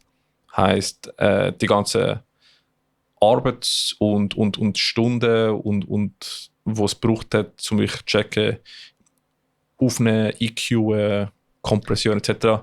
Das Ganze kannst du nachher einfach mit einem Knopf einfach einen Mix und Master haben, der von AI gemacht wird. Glaubst du? Oder hey, die Huren ganz sicher alle schon AI. Oder wo halt Suno AI tut eine Gitarre für dich geschrieben oder so. Aber blöd gesagt, ist nicht ein Camper eigentlich... Nein, Camper ist... Aber das schreibt halt ist das auch ein Algorithmus? Nein. Wenn du... Nein, es ist Capture von einem Sound. Capture von einem Sound machst, aber dort musst du ja auch... Gut, aber das ist wie etwas anderes. Ja, das ist etwas ganz anderes. Ja. Aber schreibst halt eine Musik für dich selber. Und dann ist halt, okay, du tust das ganze Bypassen von die ganze Hunderte, Tausende von Stunden, die du gebraucht hast, um also Songwriting zu schaffen, deine Technik zu schaffen, so dass nachher das AI für dich in Sekunden macht. Ich finde, das Gute ist, Musik, bei Musik gibt es eine Sache, die du nicht faken kannst, und das ist live spielen. Aber das hast du in anderen Bereichen aber nicht. Dementsprechend, wenn du nachher... Ja, du kannst es im Fall mittlerweile schon relativ gut faken, habe ich am letzte gesehen. Weil je nachdem, wenn du eben Leute hast im Publikum, die einen Live, Laugh, Love Sticker vorne dran haben, die checken das nicht. Okay, einfach. Die checken nicht, ob der Sänger jetzt fucking pitch perfect singt und dreistimmig kann singen, während er das Mikrofon da hebt. Hey, das ist denen scheißegal. Die einzigen Leute, die es checken, sind der Niki und du, die im Publikum stehen. Und wenn du einen Live Life Love Sticker auf den Fridge hast, wir meinen es nicht im Fall so, es ist ein Witz. Nein. Ich weiss jetzt, was ich googeln. Ich wollte das, was in der Küche muss stehen. Aber es ist halt, es ist ein ethischer Konflikt, den ich in den letzten paar Jahren auch stärker merke. Ich meine es so, wenn du einen Live Laugh Love Sticker an deinem Kühlschrank hast, dann musst du wirklich dein Leben überdenken. Dann musst du den Sticker anschauen und dich fragen, bin ich wirklich so? Bin ich wirklich so basic? Und wenn du die Frage mit Ja beantwortest, dann musst du dir nochmal eine Frage stellen und die ist, bin ich okay damit? Also nicht ich als Bella, sondern ich als Person mit dem Live Life Love Sticker am Kühlschrank. Und wenn du mit dem Sticker am Kühlschrank okay bist, dann ist es easy. Wenn du selber das Gefühl hast, okay, nein, eigentlich bin ich nicht so, ich sollte den Sticker nicht am Kühlschrank haben, dann nimm ihn weg. Dafür kannst du gratis Stickers von Bands in der Local Show bekommen und das kannst du dann draufkleben. Genau. Aber ja, ist halt das Thema. Ich finde, aber klar, also der Konflikt, den ich an war, wenn ich selber Musik mache und die ganzen Dings mache von vorne bis hinten selber und dann beim Artwork einfach AI brauche, dann kann ich nicht mehr rechtfertigen, wenn ich sage, hey, Leute, die AI brauchen zum Musik schreiben, sind fucking scheiße oder ass. Und deswegen ist halt für mich selber so wie, hey, ich muss selber alles machen oder jemandem geht zum Zeichnen oder Self-Fotos machen, um auch auf meinen Moral Ground stehen und sagen, hey, ich stehe dahinter und ich finde es nicht okay, wenn AI brauchst zum Musik schreiben. Ich finde es wirklich nicht. Ich finde es halt mediocre. Es sind auch die ganze Schweiß und Zeit und wo brauchst du, um an einem Punkt zu kommen, wo überhaupt kannst Musik schreiben, aufnehmen etc. Das ist halt alles viel Arbeit und wo halt einfach, keine Ahnung, der Value, also ich sehe kein Value auf AI-Art. Ja. Nein. Es hat auch keine AI kann vor allem auch gar nichts. Es hat auch keine Seele, Alter. AI ist so beschissen fucking- dumm, Alter. Wenn du irgendwo rauskommst im Leben und dann fragst du AI, ob es das für dich machen kann, dann ist eigentlich in 99% der Fälle, also ich brauche es im Geschäft, weil ich muss amix aus User Manuals von Bauteilen gewisse Daten haben. Ja. Für das ist AI super. Dann kannst du es reinladen, das AI Manual, ist und dann sagst du, insanely hey, ich cool. brauche die und die Information, und dann suchst du es zusammen und fasst es zusammen. Für das ist es super. Hey. Aber sonst, wenn du irgendetwas musst haben, ja, soll ich dir das als PDF mit dem Firmenlogo rauslassen? Ja, bitte. PDF, sieht aus, als ob ein Kuh drauf geschissen hat. Es ist völlig einfach beschissen formatiert. Dann hast du oben rechts hast du in Klammern Firmenlogo. Und nicht das Firmenlogo, es steht in Klammern Firmenlogo. Der Generative Fill in Photoshop ist auch ziemlich ass. Aber eben, deswegen, ich finde, solange es für etwas Technisches ist, ey, go for it. Ich finde auch sogar, hey, wenn du findest, hey, fuck it, ich will kein Sound Engineer zahlen, ich will einfach von AI mischen lassen. Fucking Go for it. go for it. Aber, obwohl, das ist nachher halb Technik, halb Kunst. Aber Ja. wenn es um Kunst geht, wenn es wirklich Ausdruck von Gefühlen und Emotionen, dann ist für mich Grenze und ist so wie, hey, das... Aber Gefühl und Sagen wir Emotionen so, kann man AI, sagen wir so, sonst hätten hey- nicht alle eine AI-Girlfriend. Ja. Wenn du AI-Musik konsumierst, dann denke ich, du bist Sorry, Ja, aber das Problem was ist, bist du? wir wissen ja nicht mal, ob wir AI-Musik konsumieren. Das ist das Problem. Das ist ja der Das ist das verfickte Problem. Scheiß an der Sache. Das ist das Problem. Aber wenn auch nachdem du herausfindest, dass es ein AI-Künstler ist, du trotzdem letztes kannst hören. Fuck you, Alter. Ich meine, mir ist das letzte Jahr so gegangen. Ich habe einen Song gefunden, ui, der ist eigentlich ziemlich geil. Und dann habe ich gemerkt, dass das ein Five-Finger Death Punch Song ist. Und ich Ja, so, verdammt! Aber hey, wenn du AI-Musik konsumieren würdest, wärst du nicht jetzt 2 Stunden in einem Podcast über Local Das ist Metal so. Bands in der Schweiz am Und hören. Wenn du, Von dem her, wir reden nicht über dich. wenn du einen Live, Laugh, Love Sticker am Kühlschrank hast, muss ich sagen, Adam Angst hat eigentlich eine perfekte Zeile geschrieben, die geht so. Und in der Küche steht ein Spruch an meiner Wand, das Leben ist zu kurz für schlechten Punk. Jawohl, das ist das, was in eurer Küche muss stehen. Nicht Live, Laugh, Love, sondern das Leben ist zu kurz für schlechten Punk. Ja, Das ist ist geil. Words to live by. Voll. Aber ja, ich finde, Crowd Reaper bringt es ziemlich auf den Punkt, was AI angeht. Ja. Also AI ist wirklich einfach ein schlecht. Ist ass. Das ist Ass. schlecht. Das kann nichts. Ich mein, es ist sehr nützlich für gewisse Sachen. Zusammenfassung. Ja, es ist nicht so für gewisse Sachen, aber sonst eben generell, das, was ich gesagt habe, wenn du in etwas gut bist und du fragst AI, das zu machen, merkst du, dass AI eigentlich scheiße ist. Und dann mega viele Leute haben das Gefühl, AI ist mega gut, und dann merkst du, dass halt die meisten Leute nicht können. Hey, ich habe in meiner Diplomarbeit teilweise mit AI programmiert und es hat teilweise mein Programm einfach komplett zerstört. Geil. Und dann ja, es ist halt, man muss Erfahrungen machen und dann musst du halt Hände heben vom AI, um ja. das zu machen, was du willst. Und falls jetzt jemand sich angepisst fühlt von meinen Worten voran, dass die meisten Leute nicht können, jetzt überlegt einfach mal, wie viele Videos es online gibt von Leuten, die McDonalds-Mitarbeiter anschreien, weil die Glassemaschine nicht funktioniert. Es sind massiv viele Leute, die das machen. Und wenn du einen McDonalds-Mitarbeiter anschreist, weil die Glassemaschine nicht funktioniert, habe ich schlechte News für dich, dann kannst du einfach nichts. Ja, voll. Anyway, Denkt euch Mitmenschen, sind lieb zueinander. ja. Empathie. Schreien nicht Mitarbeiter im McDonalds an. Wenn ihr jemanden seht, der Mitarbeiter im McDonalds anschreit, könnt ihr etwas machen. Crowd killen und reporten. Tun ihr lieber eine Band gründen und auf die Bühne schreien. Das ist besser. Ja. Ein positives Outlet von negativen Emotionen. Dann kannst du einen Song schreiben, dass die Glassemaschine nicht funktioniert im McDonalds. Number 1 auf Billboard. Jawohl. What the fuck is up, Dennis? Oh ja. Das Ja. war ein guter Rant. Das war ein super guter Rant gewesen. Ja. Vor allem habe ich jetzt auch noch gerade etwas... zurück zum Thema von vorhin. Ne? Ich habe ein Problem, Ricky. Mhm. Ich muss dir schnell etwas zeigen. Ja. Also, ich habe ja, wie du weißt, momentan ein Problem mit meinem Schlüsselbein. Ja. Und ich habe herausgefunden, Ja, erzähl ja, was ist mit den Schlüsselbeinen? es ist überbelastet und ich muss jetzt Physio machen. Ich habe im Fall wirklich gemeint, wo du Schlüsselbein gesagt hast, das erste Mal, dass es am Bein ist. Ist es nicht. Ja. Auf jeden Fall ist es so. Es es könnte sein, dass ein Schlüsselbein von uns zwei überlastet ist. Und jetzt ist es so, dass es mies. Ja. Und ich habe herausgefunden, ich muss jetzt ein bisschen Medis nehmen, ein bisschen selber und Physio machen. Und das Ding ist, das Schlüsselbein ist überbelastet. Das Problem ist jetzt einfach, normalerweise würde ich sagen, du tust Snowboard und du tust Mountainbiken. Logisch ist das Schlüsselbein kaputt. Ja. Ich habe keins von diesen beiden Sachen gemacht, seit ich angefangen habe zu studieren. Das Einzige, was ich gemacht habe, ist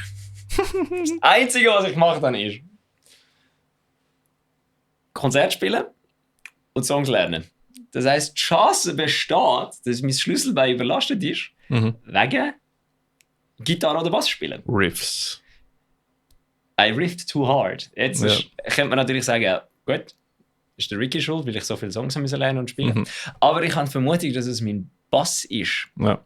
Weil, wenn der ist, das ist das Ding, wo ich so ein bisschen das Gefühl habe, ist das, was ich am wenigsten ergonomisch habe. Und jetzt habe ich das Problem, weißt du noch, als ich mal über Strandberg-Gitarren upgraded habe, weil die ergonomisch sind, und ich das Gefühl habe, okay, gut, halt, nein, falscher Punkt. Das ist nicht, dass sie ergonomisch sind, das ist nicht das, was mein Punkt ist. Mein Punkt ist, wieso spielen alle Metal-Bands die Gitarre? Weil, last time I checked, ergonomisch ist nicht Metal. Ja. Weil Metal ist rebellisch, hässig, böse. Slayer, Metallica, Megadeth, Anthrax. Ja. Aber die sind halt ein Prog. Nein, aber Metal ist hässig, böse und anti-establishment. Also, sicher nicht ergonomische Gitarre. Jetzt ist einfach das Problem. Wenn meine Theorie, dass mein Bass die Überlastung von meinem Schlüsselbein ausgelöst hat, müsste ich mir ja überlegen, einen Bass so zu tun, der ergonomisch ist, oder? Ja. Das ist ein guter Move. Das ist das einzige Problem. Headless Bass sind einfach saumässig hässlich. Jetzt habe ich ein anderes Problem. Ich habe einfach mal aus Spass auf Thomann Headless Bass angeschaut. Und einen Short Scale Bass gefunden. Und das Problem ist, ich finde ihn nicht so hässlich. Ja, das ist sicher nicht schlecht. Er ist hässlich wie Sau, aber er ist nicht so hässlich. Das finde ich ziemlich okay. Das heisst Hills HNB3 Ivory. Aber man kann ihn nicht bestellen. Es gibt ihn nur momentan nicht bestellbar und es gibt ihn nur auf musiker.ch, musiker.com, und das ist eine absolute Scam-Seite. Ja, was ist das? Steinberger Guitars? Das ist eine Kopie von Stein... Nein. Nein. Steinberger Guitars sind Reisegitarren. Sind die Markus Miller hat auch, hä? Headless. Ja, aber das ist so, der ist wieder nicht mehr so ergonomisch. Das ist einfach ein Headless-Bass. Ja. Okay, der Hills sieht nicht schlecht aus. Ja, das Problem ist, er sieht wirklich nicht so kacke aus. Der Ibanez ist so hässlich, Alter. Das Horn ist Ibanez so grusig. Ibanez, nein. Der ist so hässlich. Jetzt ist aber mein Problem. Ich kaufe den Bass jetzt nicht, weil er ist zum Glück nicht in Stock. Ja. Aber jetzt ist mein Rant von wegen... Alter, 4'500 Stutz. Marlow. Jetzt ist mein Rant von wegen ergonomische Instrumente haben. Wenn ist es okay? Wenn eine medizinische Condition besteht oder wenn du Prog-Metal machst? Beides. Ich würde sagen, beides betrifft es. Ja, das sind die zwei Sachen, was okay ist. Aber das ist wie so... falls ich mich jetzt entscheide, den Bass zu kaufen, würde ich ja eigentlich quasi meine Prinzipien verraten. Ja, nein, weil es ist medizinisch... Ja, das ist schon so. Aus einem medizinischen Grund. Ein Headless-Bass, der ist schon grusig, Alter. Ja. Aber ich finde nicht schlimm, was du sagst. Ja, das Problem ist, es ist schon hässlich. Wir sind ehrlich, es ist schon ein hässlicher Bass. Du findest immer nachher jemanden zum Verkaufen, der wie eine Prog-Band spielt. Fairer 100%. Punkt. In Schwarz, aber er ist wirklich nicht mal so hässlich. Nein, das ist wirklich okay. Für Viererleben wäre der hure sick. Ja. Vor allem, er ist kurz. Ein Short Scale, das ist das, was viele Leute nicht checken. Ein fucking Basskoffer ist einfach so viel länger als ein Gitarrenkoffer. Ja, der ist mindestens 7 Pimmellängen länger als ein Gitarrenkoffer. Ich habe letztens ja Bass aufgenommen und ich habe 6 Songs einen Tag aufgenommen und meine Schulter hat wehgetan bis zum nächsten Tag. Du hättest auch einfach smart sein. Du hättest mich fragen, ob du meinen Short Scale Fender kannst haben. Du hast das Problem nicht gehabt. Ja, aber es ist alright gegangen. Aber immerhin, also ich habe nicht gedacht, ich habe wirklich so... Nein, es ist einfach wirklich... Also das ist, wenn ich... Pain. als ich die neuen Taoist-Songs gelernt habe, Mhm. und ich das ist eben das Problem, ich habe dann angefangen mit der Live-Gitarre die üben. Mhm. Und ein Explorer ist zum Sitzen einfach beschissen zum Spielen. Ja. Nein, ich habe jetzt auch alles beim Stau aufgenommen. Wegen Live-Gefühl und so. Und, ist geil, aber es hat wehgetan. Also definitiv. Schulter hat Also, wehgetan. das ist etwas ein Ding. Ich habe das Gefühl, dass ich einfach wirklich mit Ding, ja, das ist so ein bisschen blöd jetzt. Ja. Ja. Also ich kaufe ihn mal nicht. Nein, Nächste Headless Podcast-Folge, der fast kopflose lieferbar in mehreren Monaten. Ja, eben, das ist wahrscheinlich erst nicht verfügbar. Dann. Okay. Und eben, das ist so, nächste Podcast-Folge heisst der fast kopflose Bella, Ja, weil er einen Headless-Bass hat. Was Nein. denkst du zu Headless Bass? Schreib mal in den Kommentaren. Ja, schreib uns unter einem Post vom Instagram-Dings, was du von Headless-Instrument haltest. Voll. Weil ich finde sie sau hässlich. Sorry, es gibt wirklich fast keine hübsche Headless-Gitarre. Aber der Aber das Ding ist, sie sind so klein, sie sind so tiny. der Du kannst Hills sie einfach- HN83 sie sind Ivory sieht so nicht schlecht klein, aus. Sie sind so klein. Weil ich meine, wenn du einen Bass hast, einen normalen, der ist irgendwie wirklich etwa 7 Penis länger grösser als eine Gitarre. Ja. Also ganze 25 cm, Mhm. 30 cm. Und wenn du dann einen Short Scale hast, ist er immer noch. Mein Fender passt geschissen knapp in eine Gitarrentasche nie. Ja. Und mein anderen ist so viel grösser und passt so viel nicht in die Gitarrentasche nie. Das heisst, ich muss eine Basstasche haben, zum ein Dings. Und die sind einfach so lang, es ist so mühsam. Darum wäre so ein kopfloser Short Scale, Alter, das wäre so geil zum Transportieren, weil er wäre so Ich sehe schon, nächste Folge hast du eins gehabt. Oder gefunden, hey, es gibt doch einen Hills irgendwo. Ja, es gibt einen, aber eben auf so einer musst du mal schauen, das ist so eine richtige Scam-Seite da. So Musikgear. Also. Warte schnell. Nein. Musiker.com. Das ist eine absolute Scam-Seite. Ja, von Holland, hä? Nein, eben nicht. Es ist von irgendwo in Osteuropa. Wenn du es googlen, so Trustpilot und so, ja. dann ist es absolut beschissen. Wie aufpassen, ja. Ja. Anyway. Ja. Sonst? Bist du am Recorden? Wir haben jetzt Schlagzeug aufgenommen. Geil. Wir haben am Anfang des Monats Gitarren aufgenommen für unsere 5. Versus macht es so. Der Domi hat irgendwann mal das Gefühl gehabt, ich habe hure viele Demos geschrieben und der Domi einfach so, wahrscheinlich einfach, weil er gemerkt hat, dass man nur die Hälfte brauchen kann, hat er gesagt, ey, Kollege, wenn wir wirklich 10 Songs am Stück aufnehmen? Und ich so, ja, eigentlich nicht. Ich würde es auch abraten, das ist wirklich nicht gut. Aber nicht. Nein. Eigentlich nicht. Und dann haben wir jetzt entschlossen, okay, wir machen quasi 2 EPs, die nächstes Jahr rauskommen sollten, oder sicher nächstes Jahr produziert werden. 2 EPs, die dann zusammen ein Album geben. Und die haben einen zusammenhängenden Titel und ich weiss jetzt noch nicht, ob wir einfach 2 EPs machen oder ob wir die dann nachher zusammen tun. Weil je nachdem, wie wir es produzieren und aufnehmen, tönt es nachher nicht gleich. Wenn es ähnlich tönt, dann können wir es natürlich zusammennehmen. Wenn es nicht ähnlich tönt, dann lassen wir es sein. Ich finde funny, wie wir beide für gleichen Entschluss gekommen sind. Der wäre. Weil ich mache jetzt auch eine 5-Song-EP und nachher nochmal eine 5-Song-EP. Und nachher, ja, schauen wir mal. Zusammenhängen und dann sagen, es sei ein Album. Hey, das kannst du auch, ja, ich meine. Wir haben den Albumtitel schon, er ist amazing. Ja. Und jetzt, wir haben Gitarren aufgenommen. Und das Schöne ist, man weiss, ich erzähle nicht zu viel, aber ich glaube es mir, bei den neuen Versi-Sachen, du kannst, bevor es draußen ist, nicht wissen, wie es tönt, außer die kannst dir schon mal gezeigt. Geil, Ricky? Aber ich finde auch, wenn du das machst, mit 5 Song quasi Part 1 und 5 Song Part 2, oder? Dann lohnt sich mehr zum Beispiel Hardcopies machen, als nur eine 5-Song-EP. Zum Beispiel. Ja, eben, das könnte man dann jetzt als quasi zum Live dann verkaufen, als Copy machen. Das Ding ist, am 6.3. werden wir quasi ein Album-Release, also eine EP-Release-Show machen im Werk Baden mit D-Create aus Deutschland und Drawn by Evil aus Deutschland. Das Ding ist halt einfach durch das, dass Spotify ein Hurensohn ist und alle auf Hurensohn-Apps sind, werden wir natürlich nicht alle 5 Songs am Stück releasen, sondern wir werden sie einzeln releasen. Das heisst, wenn du alle 5 Songs schon willst, musst du eigentlich an die Show kommen und dort werden wir die irgendwie zur Verfügung stellen. Ob es einen Download-Code gibt oder USB-Sticks oder was auch immer oder CDs, wissen wir noch nicht, aber wir werden die dort zur Verfügung stellen. Haben wir es mit DevSide gehabt, von wegen 3 Folgen, wo Spotify die Release anzeigt, oder? Ja. Genau. Also es lohnt sich wirklich, ein Album zu haben. weil EPs werden gleich als Singles angezeigt werden und es ist nicht einfach Nein, EPs es wird immer dein letzter Release angezeigt und dann ein Zeitchen, wenn der ein Zeitchen durch ist, ab irgendeinem gewissen 2-3 Monaten, wird nicht den letzten Release angezeigt, sondern das letzte Album oder die letzte EP. EP auch. Und wenn du ein Album rausgebracht hast und dann nachher nur noch 4 EPs rausgebracht hast, ist es so, dass dieses Album zuerst angezeigt wird, weil das Album mehr wert hat als ein Das EP. ist fucking... Ja. Ja. Ja. Ja.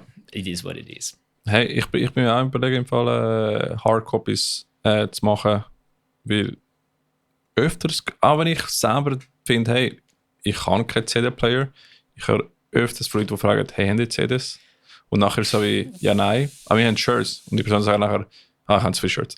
Ja, das kann ich, aber das Problem mit CDs, ich würde schauen, dass du irgendein anderes Medium wie CDs kannst haben. Weil der einzige Ort, wo ich in letzter Zeit gesehen habe, dass CDs verkauft worden sind, war in Deutschland gewesen. In der Schweiz, also wir von Eversis haben angefangen, CDs, die geben wir jetzt mittlerweile mit. Ja. Wenn irgendeiner etwas kauft, gibt es einfach eine CD dazu. So sind wir sie auch losgeworden. Sonst hätten wir sie gar nicht losgeworden. Und auch mit Fearlab werden nicht viele CDs verkauft. Ja, ja. Ich habe nicht viel, aber ich kann schon ein Konzert sicher 1-2 Mal pro Konzert bekomme die Frage, hey, haben die CDs? Ja, aber eben, ich würde mir überlegen, ob es nicht, weil es gibt ja die so Werbeartikel, USB-Sticks oder so ein Scheissdreck. Ja. Weißt du, irgendetwas, was ein bisschen einzigartiger ist wie eine CD, dass es wie noch, weil ich sage ja, ich habe ja, Vinyl wird ja hure viel verkauft, also Platten. Und Platten werden hure viel 100 Stück sind etwa 2000 Stutz. Das ist ja das Ding, Vinyl ist sau teuer, aber Vinyl wird meiner Meinung nach nicht gekauft, weil die Leute die Platte auf den Plattenspieler legen, sondern einfach, weil sie die Platte die haben. Ja, definitiv. Als Deko oder Erinnerungsstück. Ja. Ja, müssen wir mal probieren. Und das ist so das, was ich würde. Das ist darum, ich bin mir nicht sicher wegen diesen blöden CDs. Darum. Nein, ich glaube, ich würde... Einfach USB-Sticks. Nein, USB-Sticks finde ich eben nicht sexy, das ist das Thema. CDs sind... Das sind auch nicht... Doch, es gibt sexy USB-Sticks. Ich habe vom Ärztekonzert einen USB-Stick, der aussieht wie eine Kassette. Ich weiß nicht. Nur, der sieht aus wie eine Kassette. Ist so ein Kassettchen, nachher ist ein USB-Ding, das du rauslassen kannst. Mal schauen, also ich muss sagen, ich bis jetzt habe ich immer gemeint, CDs drucken lohnt sich nicht, aber irgendwie vielleicht... Das lohnt sich nicht. Wenn du ein Album hast... Probieren wir. Du kannst jede Band fragen, es lohnt sich nicht. Aber wenn der Ricky die Erfahrung selber muss machen, soll er die Erfahrung selber machen. You have no power over... Er hat CDs in seinem Kopf schon bestellt, das ist scheißegal, was ich jetzt sage. Yes. Aber ja. Fair enough. Ja. Nein, was denken ihr? Schreibt in die Kommentare. Was sind wir jetzt YouTube? Wir sind jetzt YouTube. Schreibt Schreibt Kommentar, verlinkt das Video. Subscribe, comment. Wir haben einen YouTube-Kanal. Tatsächlich. Fuck, wir haben einen YouTube-Kanal! Wenn wir das sagen, macht das sogar Sinn. Ja. Like, subscribe. Like, subscribe, klick den Follow. Bell-Icon, Alter. Auf Spotify kannst du folgen, in YouTube kannst du subscriben. Genau, und auf summerside.ch/bandvoting sollst du abstimmen für Eversis und ein Small District. Da war Drums recorded. Genau, wir haben jetzt das Wochenende Drums recorded, was fucking funny war, weil normalerweise haben das der Timo und der Domi gemacht. Der Timo ist ja... was ist er jetzt schon wieder? Eventtechniker. Ja. Der macht so... Der weiss, wie man mit Mikrofons und so Ist der umgeht. fertig? Er ist nicht rum, ja. Domi und ich haben das gemacht und jetzt haben wir... Wir nehmen bei Mahmoud von Atropas, gehen wir nachher Vocals aufnehmen und dann haben wir das Gefühl gehabt, wenn der Mahmoud schon die Vocals aufnimmt, dann kennt er die Songs einigermaßen. Das heisst, wenn er sich könnte mischen, wäre das cool. Und dann haben wir ihn gefragt und er hat gesagt, er würde das machen für uns. Ja. Mammut Studios. Glaubst du, Mammut Studios? Keine Ahnung. Mahmoud kann dann auf Instagram folgen oder gehen auf Atropas. Ist Mammut Audio, glaube ich. Ja, so etwas. Und auf jeden Fall haben wir nachher ein Zeug aufgestellt. Dann habe ich ihm geschrieben, was wir gemacht haben, Videos geschickt und Audio-Files aufgenommen am Donnerstagabend. Und dann habe ich ihm das geschickt und gesagt, ey, das sieht eigentlich schon mal relativ gut aus, aber das Room-Mic, das kann man so nicht brauchen, also das ist viel zu viel High-End. Und ich so, okay, dann müssen wir das halt irgendwie, also ja, tun das einfach irgendwie unter Kleider begraben oder weiß ich nicht was, einfach, dass es nicht so viel High-End hat. Dann haben wir das in so eine Kabine reingebaut. So indirekt wie möglich. Dann haben wir in eine Kabine Haben die nicht einen Hallway oder so? Kann man jetzt so nicht stellen? Bro, nein. Okay. Können wir nicht, nein, das können wir nicht machen. Mammoth Audio Engineering. Mammoth Audio Engineering, alles zusammengeschrieben. Also Mammoth, wie Mammut auf Englisch. Bro. Auf jeden Fall dann haben wir das in so eine Kabine rein da, dort Küsse rundherum gebaut und es hat einigermaßen gut funktioniert. Ja, und dann hat er so das Gefühl, ja, das und das, also eigentlich haben wir nachher alles nochmal umgestellt. Aber ist okay. Wir hätten von Anfang an können fragen, aber wieso auch? Das ist, vielleicht hätten wir ja etwas richtig gemacht. Und dann haben wir Drums aufgenommen und das ist relativ easy gewesen. So? Ja, ein paar Parts sind ein bisschen länger gegangen zum Aufnehmen, aber im Großen und Ganzen ist das ziemlich nice jetzt. Jetzt fehlt nur noch der Bass, den wir aufnehmen müssen. Gitarre sind schon ready. Die Gitarren sind aufgenommen, ja. Sehr gut. Haben wir Anfangsmonat schon aufgenommen? Ja. Haben wir, glaube schon drüber. Habe ich dir, schon geschrieben, dass die aufgenommen sind? Ja. Zuhören uns jetzt nicht. Ah, ja, Gitarre sind ready. Ja, Gitarre haben wir Anfang Monat aufgenommen. Jetzt fehlen der Bass und Vocals. Vocals machen wir im Januar. Das heisst, wir sollten im März fertig sein mit dem Zeugs. Mhm. Und am 6. März im Werkbaden Release-Show. Könnt ihr alle neue Songs Ist schon draussen? Nein, es ist noch nicht draussen, weil Okay. die deutschen Bands den Flyer noch nicht fertig haben. Ah, lol. Ja.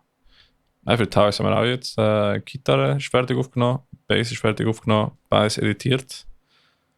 Vocals nehme ich jetzt im Dezember auf, Drums im Januar und hoffentlich Februar ist alles Also ready. ich habe neuen Respekt bekommen für Sound, für Recording Engineers. Alter, das ist ja der schlimmste Job ever. Ja. Du musst mit Musikern rauskommen. Also nein, mit dem Tommy, das Schlagzeuger, rauskommen, war super gewesen. Ui. Aber ich sag dir, Was hast du heute? Ja, normalerweise ist das Mikrofon da und ich nehme meine Hände nicht über den Tisch. Das Mikrofon ist jetzt aber da und ich kann mit meinen Händen führen, weil der Tisch nicht, ich habe das schon 4-mal erklärt, Ricky, kannst Kung weil Fu der machen. Tisch zu wenig... Fuck. Ja, da, siehst du, weil der Tisch quasi zu weit weg ist, Ja. zum den Tisch da haben als Aber Stoppschild. dafür gute Qualität Kamera jetzt. Wenn der Tisch, dafür gute Qualität Kamera, Gute dafür Qualität. scheiß Qualität Audio, weil immer diese ist am passieren hier. Das ist auf jeden Fall, ja, ich bin so am Arsch gewesen. Ich habe nichts gemacht, ich bin nur da am Recorden und ich bin so am Arsch gewesen nachher, weil wir sind einfach 6 Stunden in den Bunker reingehockt und Ja, nein. nichts war gewesen. Wenn ich den ganzen Tag das Schlagzeug aufnehme, dann habe ich so einen Kopf den Rest vom Tag. Bis zum nächsten Mal. Ich habe so einen Drum-Recording-Cutter. Du solltest vielleicht einfach dein Gehör schützen. Das mache ich auch. Ja. Aber deswegen nehmen wir jetzt nachher einen Raum auf, wo eventuell noch Trend ist. Von dem her. Gehör schützen, willst du schon etwas bringen? Ich kann halt die Kopfhörer haben. Ja, die schützen, die dämpfen ja nicht. Ja, Bruder, ich muss den Kick hören. Ich muss hören, was passiert. Ja, Kannst du oben drauf noch einen Gehörschutz tun? kennst du In-Ears, Alter? Nein, ich muss. Ich bin der nachher auch mischt. Ich muss hören, dass es gut tönt. Das musst du einmal hören, dass es gut tönt und nachher kannst du sagen, fuck it, let's do it. Stands können schwanken und an der Höhe und so. Oder was auch immer. Es könnte etwas sein, dass plötzlich etwas runtergeht oder so. Und nachher hast du Samples Und- drüber, du Clown. Nein, Symbols nicht. Und deswegen, wenn etwas Facey Vorher hast du tönt. gerade gesagt, Bassdrum. Ja, Kick. Nein, das auch. Aber egal. Trotzdem muss alles stimmen. Ja, das stimmt schon. Und was ich musst auch einfach gemerkt richtig habe, das habe ich jetzt beim Taoist-Album. Sag nochmal das gemerkt. Pareto-Prinzip. Der Ricky kennt es nicht. Nein, ja, aber ich bin ja auch Tontechniker, das ist das Thema. Du bist Tontechniker und langst trotzdem jedes Mal das Mikrofon an, wenn wir aufnehmen und nimmst das fucking Mic so in die Hand und durchs Kappen, Alter! Das ist vielleicht auch Hardcore-Sänger. Die Ausrede zählt nicht. Das ist, ich bin ja Hardcore-Sänger. Ah ja, fairer Punkt. Aber das Thema ist, bei We Are One, beim Taoist-Album, unser Debüt-Album, check es mal ab, Ja. Nation of No Out Things, bei We Are One ist Snare mega pingy und nice. Und du hörst den Overtone, Ja. gut. Und bei Lost hörst du schon nicht mehr. Weil es ist halt tuned gewesen am Anfang und nachher haben wir es auch nicht mehr tuned, oder? Der ganze Weekend. Und dann ist es halt mega präsent im Mix. So, geil. Und langsam hörst du es weniger und weniger. Soll ich dir etwas sagen, Ricky? Mhm. Die einzige Person, die das gehört, bist du und der Dave. Ich habe den jetzt auch nicht gehört. Aber ich merke, Weil ich bin mir ziemlich... Das ist noch nie wer mir auf die Idee gekommen, dass bei We Are One Snare besser durchkommt als bei dem Rest der Songs. nein, ist ja halt der Ping von der Snare ist halt schon so. Ja, aber hörst du das im vollendeten Mix rein? Ja, ich habe es gemerkt, als ich den Videoclip am Drehen war, so wie, oh damn, die Snare ist auch 100%. Und Jetzt das geht's ist geil, aber ist halt nachher eigentlich das ein bisschen verloren gegangen. aber jetzt mal ganz im Ernst, Alter. Ah? Das bist nur du, der das gehört. Hey, ich habe auch diese Songs hunderte von Mal gelost. Hunderte von Mal. Ich wollte jetzt ja nichts sagen, aber ich glaube, ich habe sie auch 1-2 Mal gelost, die ja. Songs. Ich wollte Wahrscheinlich jetzt nicht sagen, Ricky, aber Tausende von Mal. es gibt Leute, ich glaube, ich kann die Songs auswendig. Ja, aber- ich würde jetzt mich mal aus dem Fenster lehnen und sagen, dass ich die Songs auswendig kann. Du musst auch ein bisschen cray sein. Das stimmt. Ja, fairer Bis- Punkt, das stimmt. Deine Mutter muss schon recht viel Tylenol gehabt haben, zum Mixing Engineer werden. Und Das stimmt. Ich bin auch froh, hast du das? also, Weil ich glaube... Mischer sind schon spezielle Menschen. Oh, habe hör ich das mal auf, Gefühl. du musst ganz einen speziellen Schlag Du musst gleich eine Snare hören für 10 Hast du Stunden drum- und nachher ändert ist noch etwas. Hast du gesehen, Ricky, drum Darum habe ich gesagt, ich mache das nicht. Ich übe es gar nicht, ich gebe mir gar nicht Mühe, da reinzukommen, ich gebe es einfach ab.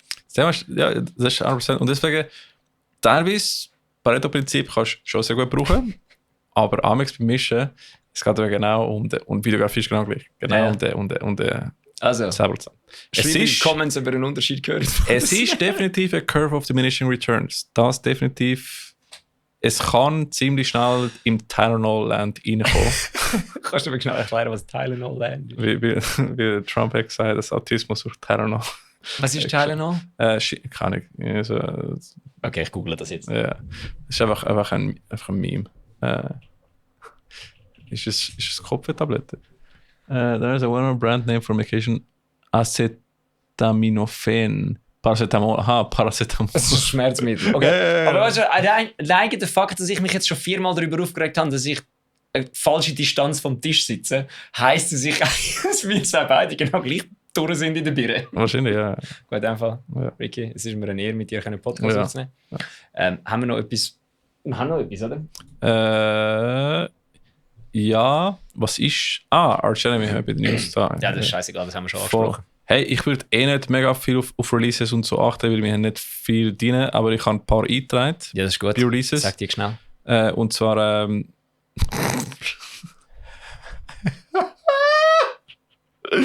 Okay. der Das müssen wir jetzt erste- aber genau so sagen. Der erste ist Diagnosis. Haben es so released. Und ich habe den halt aufgeschrieben aus meiner Erinnerung, weil ich nicht mehr gewusst habe, wie der Song heisst. Und dann habe ich geschrieben Blazing etwas. Jetzt muss ich mal schauen, wie der Song eigentlich heisst. 40%ige Chance, dass er Blazing Sun heisst. Nein, eben nicht, weil ich weiss... Flame. Blazing Flames. Diagnosis... Das heisst ja gar nicht Blazing. Doch. Das heisst dann irgendetwas anderes. Blazing Radiance. Also ist doch Blazing etwas. Damn, Alter, Voll. mit dem hätte ich nicht gerechnet. Beziehungsweise sie haben, glaube ich, EP released. Oder noch nicht. Aber es ist Teil von der EP, oder was kommt, sind jetzt 4 Songs raus. Blazing Radiance. Und auch hast du noch in Halo Sun, Intelis Absorptus und I Remember. Jo. Sehr geile Songs, guter Shit. Weiter so. Voll. So Tech Metal-Death, würde ich sagen. Sick. Tech-Death, aber nicht Tech. Death Metal. Mit Melodien. Ja. Voll. Dann Hunted Like Thieves haben eine EP rausgebracht, die heißt Overflow. Ja. Und geil, Hardcore.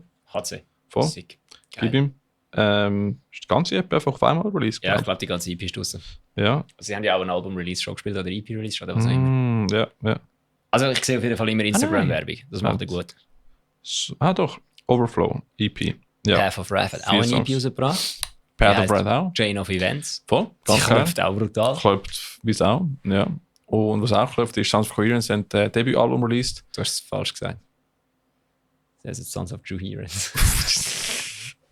Auf das gehen wir jetzt nicht. Nein, nicht. Das ist der Luki schon eingegangen in seinem Podcast, den er hoffentlich nicht mehr released. Sons of Coherence haben ein Album released, das heisst Who's Lost Became Found. Das ist ein Debütalbum. Können wir mal abchecken. Das ist ein Contender. Klopft auch. Das ist ein Contender. Ja, der klopft. Das ist ein Contender für Release of the Year. Klopft wirklich. Alles ist ein Contender für Release of the Year, weil alles, was wir hören, Ja, wird. bald müssen wir mal wieder Fuck, wir müssen das Metal planen. Several Awards Wir machen. müssen das planen. Der Brian und muss auch dabei sein. Diesmal hoffentlich nicht im März. Von dem her Die Awards haben wir ja nicht im März gemacht. Februar? Die Awards haben wir im Ende Jahr gemacht. Wir haben einfach lang gehabt, zum Pokal bekommen. Fair. Aber jetzt wissen wir ja, wer den Pokal macht. Und Ja. können die Aufträge für ihn geben. Ja. Voll. Wie heißt eigentlich die Firma von Jan? Keine Ahnung. Ja. Schreibt einfach am Jan von Must Be Wrong, Ja, wenn er von Must Be irgendetwas Wrong. 3D-Druck zu brauchen. Macht er wieder Pokal und so. Aber ja, das ist für die Releases.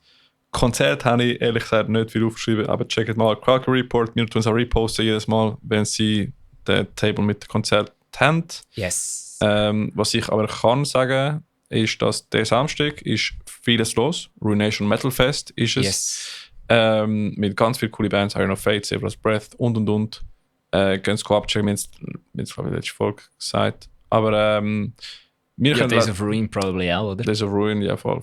Wir können leider nicht dabei sein, weil wir in Deutschland sind mit Taoist und wir spielen mit I Call Your Name, Bastion und Krise aus Berlin.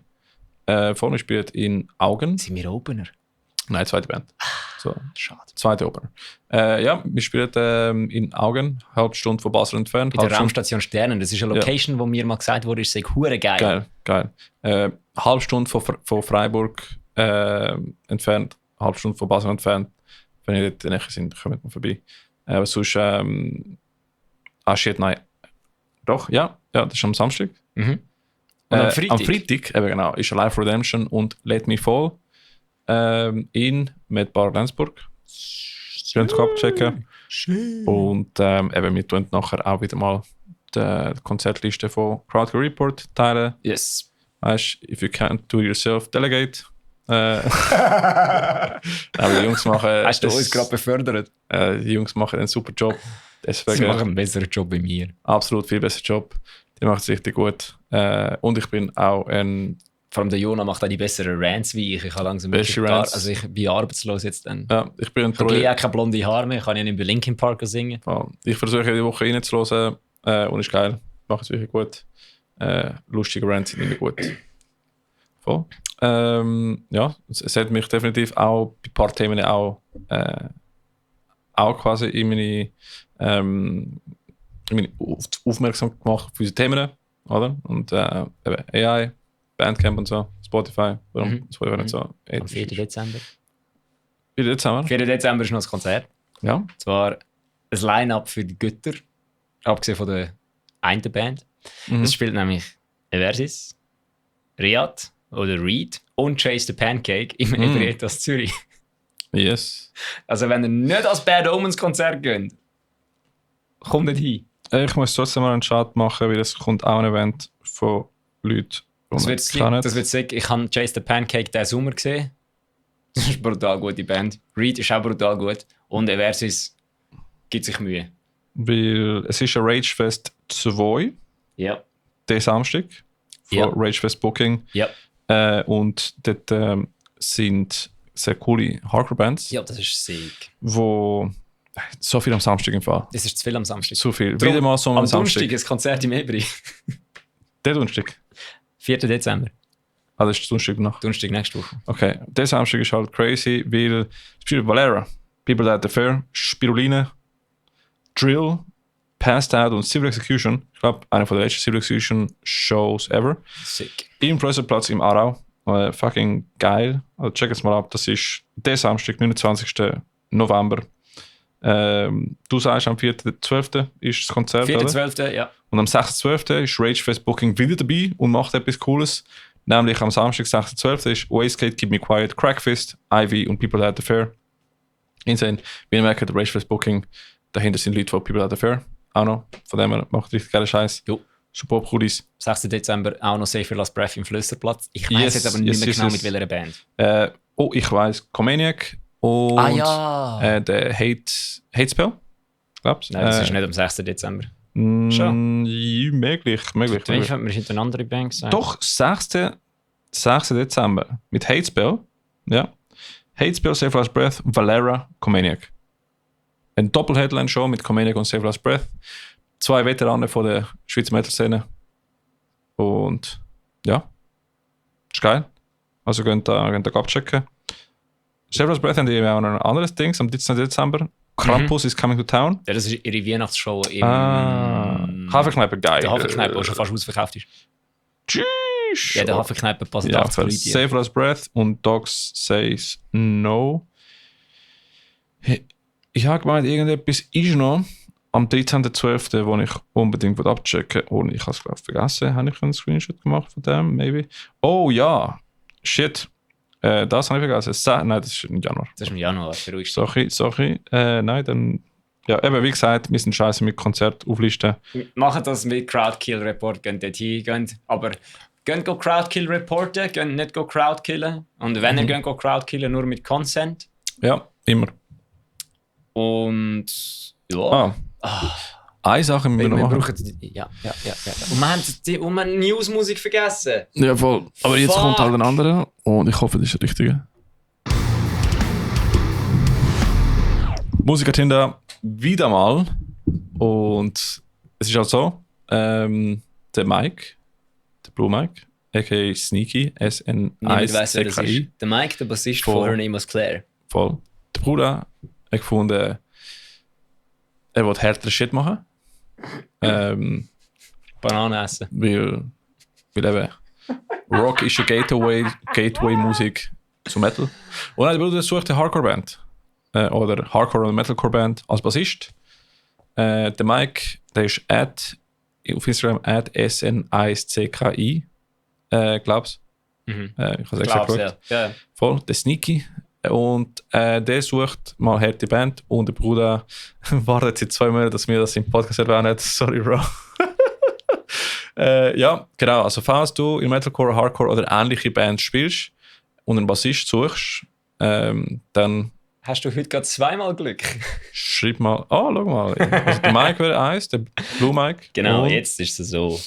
wer sucht noch Band? Der Sascha von Fearlab hat mir letztens geschrieben, weißt du gerade, ob Music Tinder-mäßig einen Bassist sucht? Metal Punk HC. Oh! Bevor ich nicht mehr weiss, wie ein Bass heben. Ich habe ihm dann offeriert, dass er bei Fearlab Bass spielen kann. Hat er nicht wollen. Von dem her, Sascha ist ein pflegeleichter Typ. Mhm. Der Sascha hat eine sehr kompetente Frau. Ja. Nein, das geht gar nicht. Weil der Sascha ist ein pflegeleichter Typ. Der Sascha will gerne Bass spielen in einer Punk-Metal-HC-Band. Ja.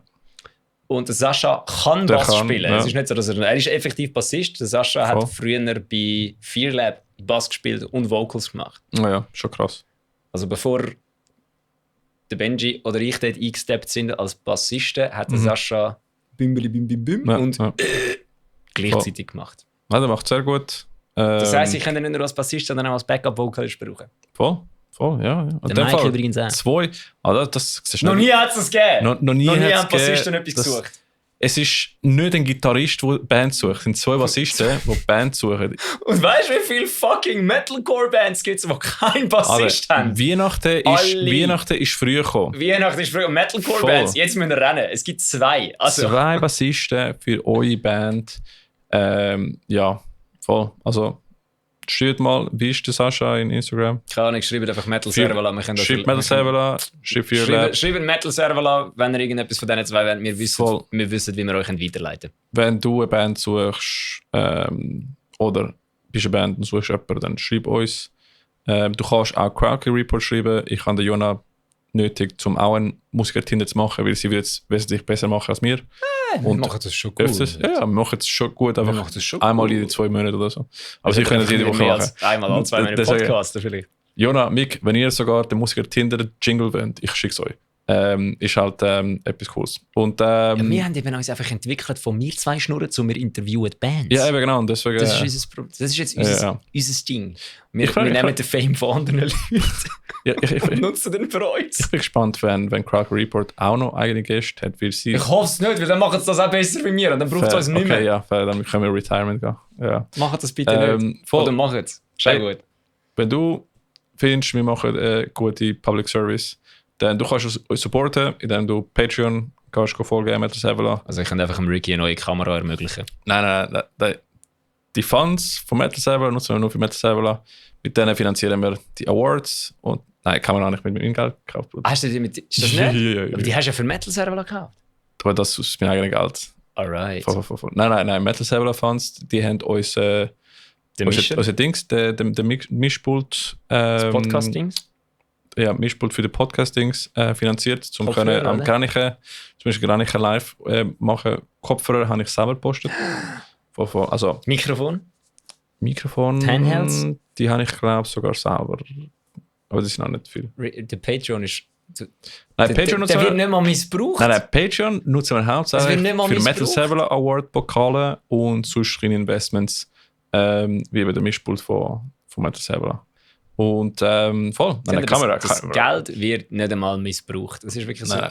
Ah ja, jetzt, ich muss noch kurz darüber reden. Ich habe mich an einem Messer geschnitten. Aber willst du wissen, was lustig ist daran? Nicht an der Klinge.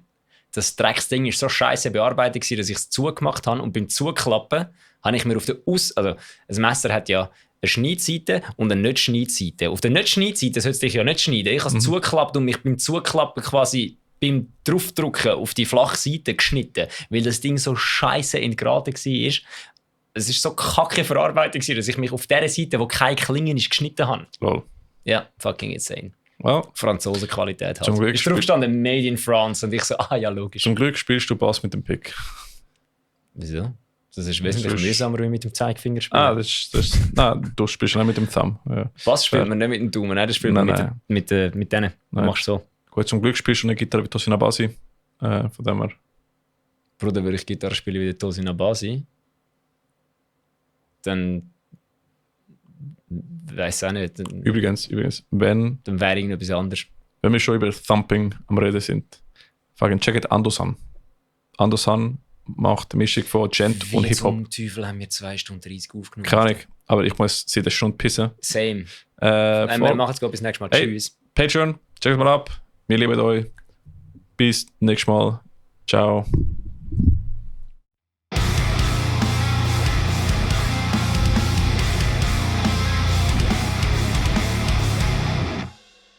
Autofokus. Warte. Zeig ein Gesicht. Tüdelü, ihr blöden Wichser! Autofokus. Autofokus. Autofokus. Autofokus. Autofokus. Herr auf Hitler grüß machen.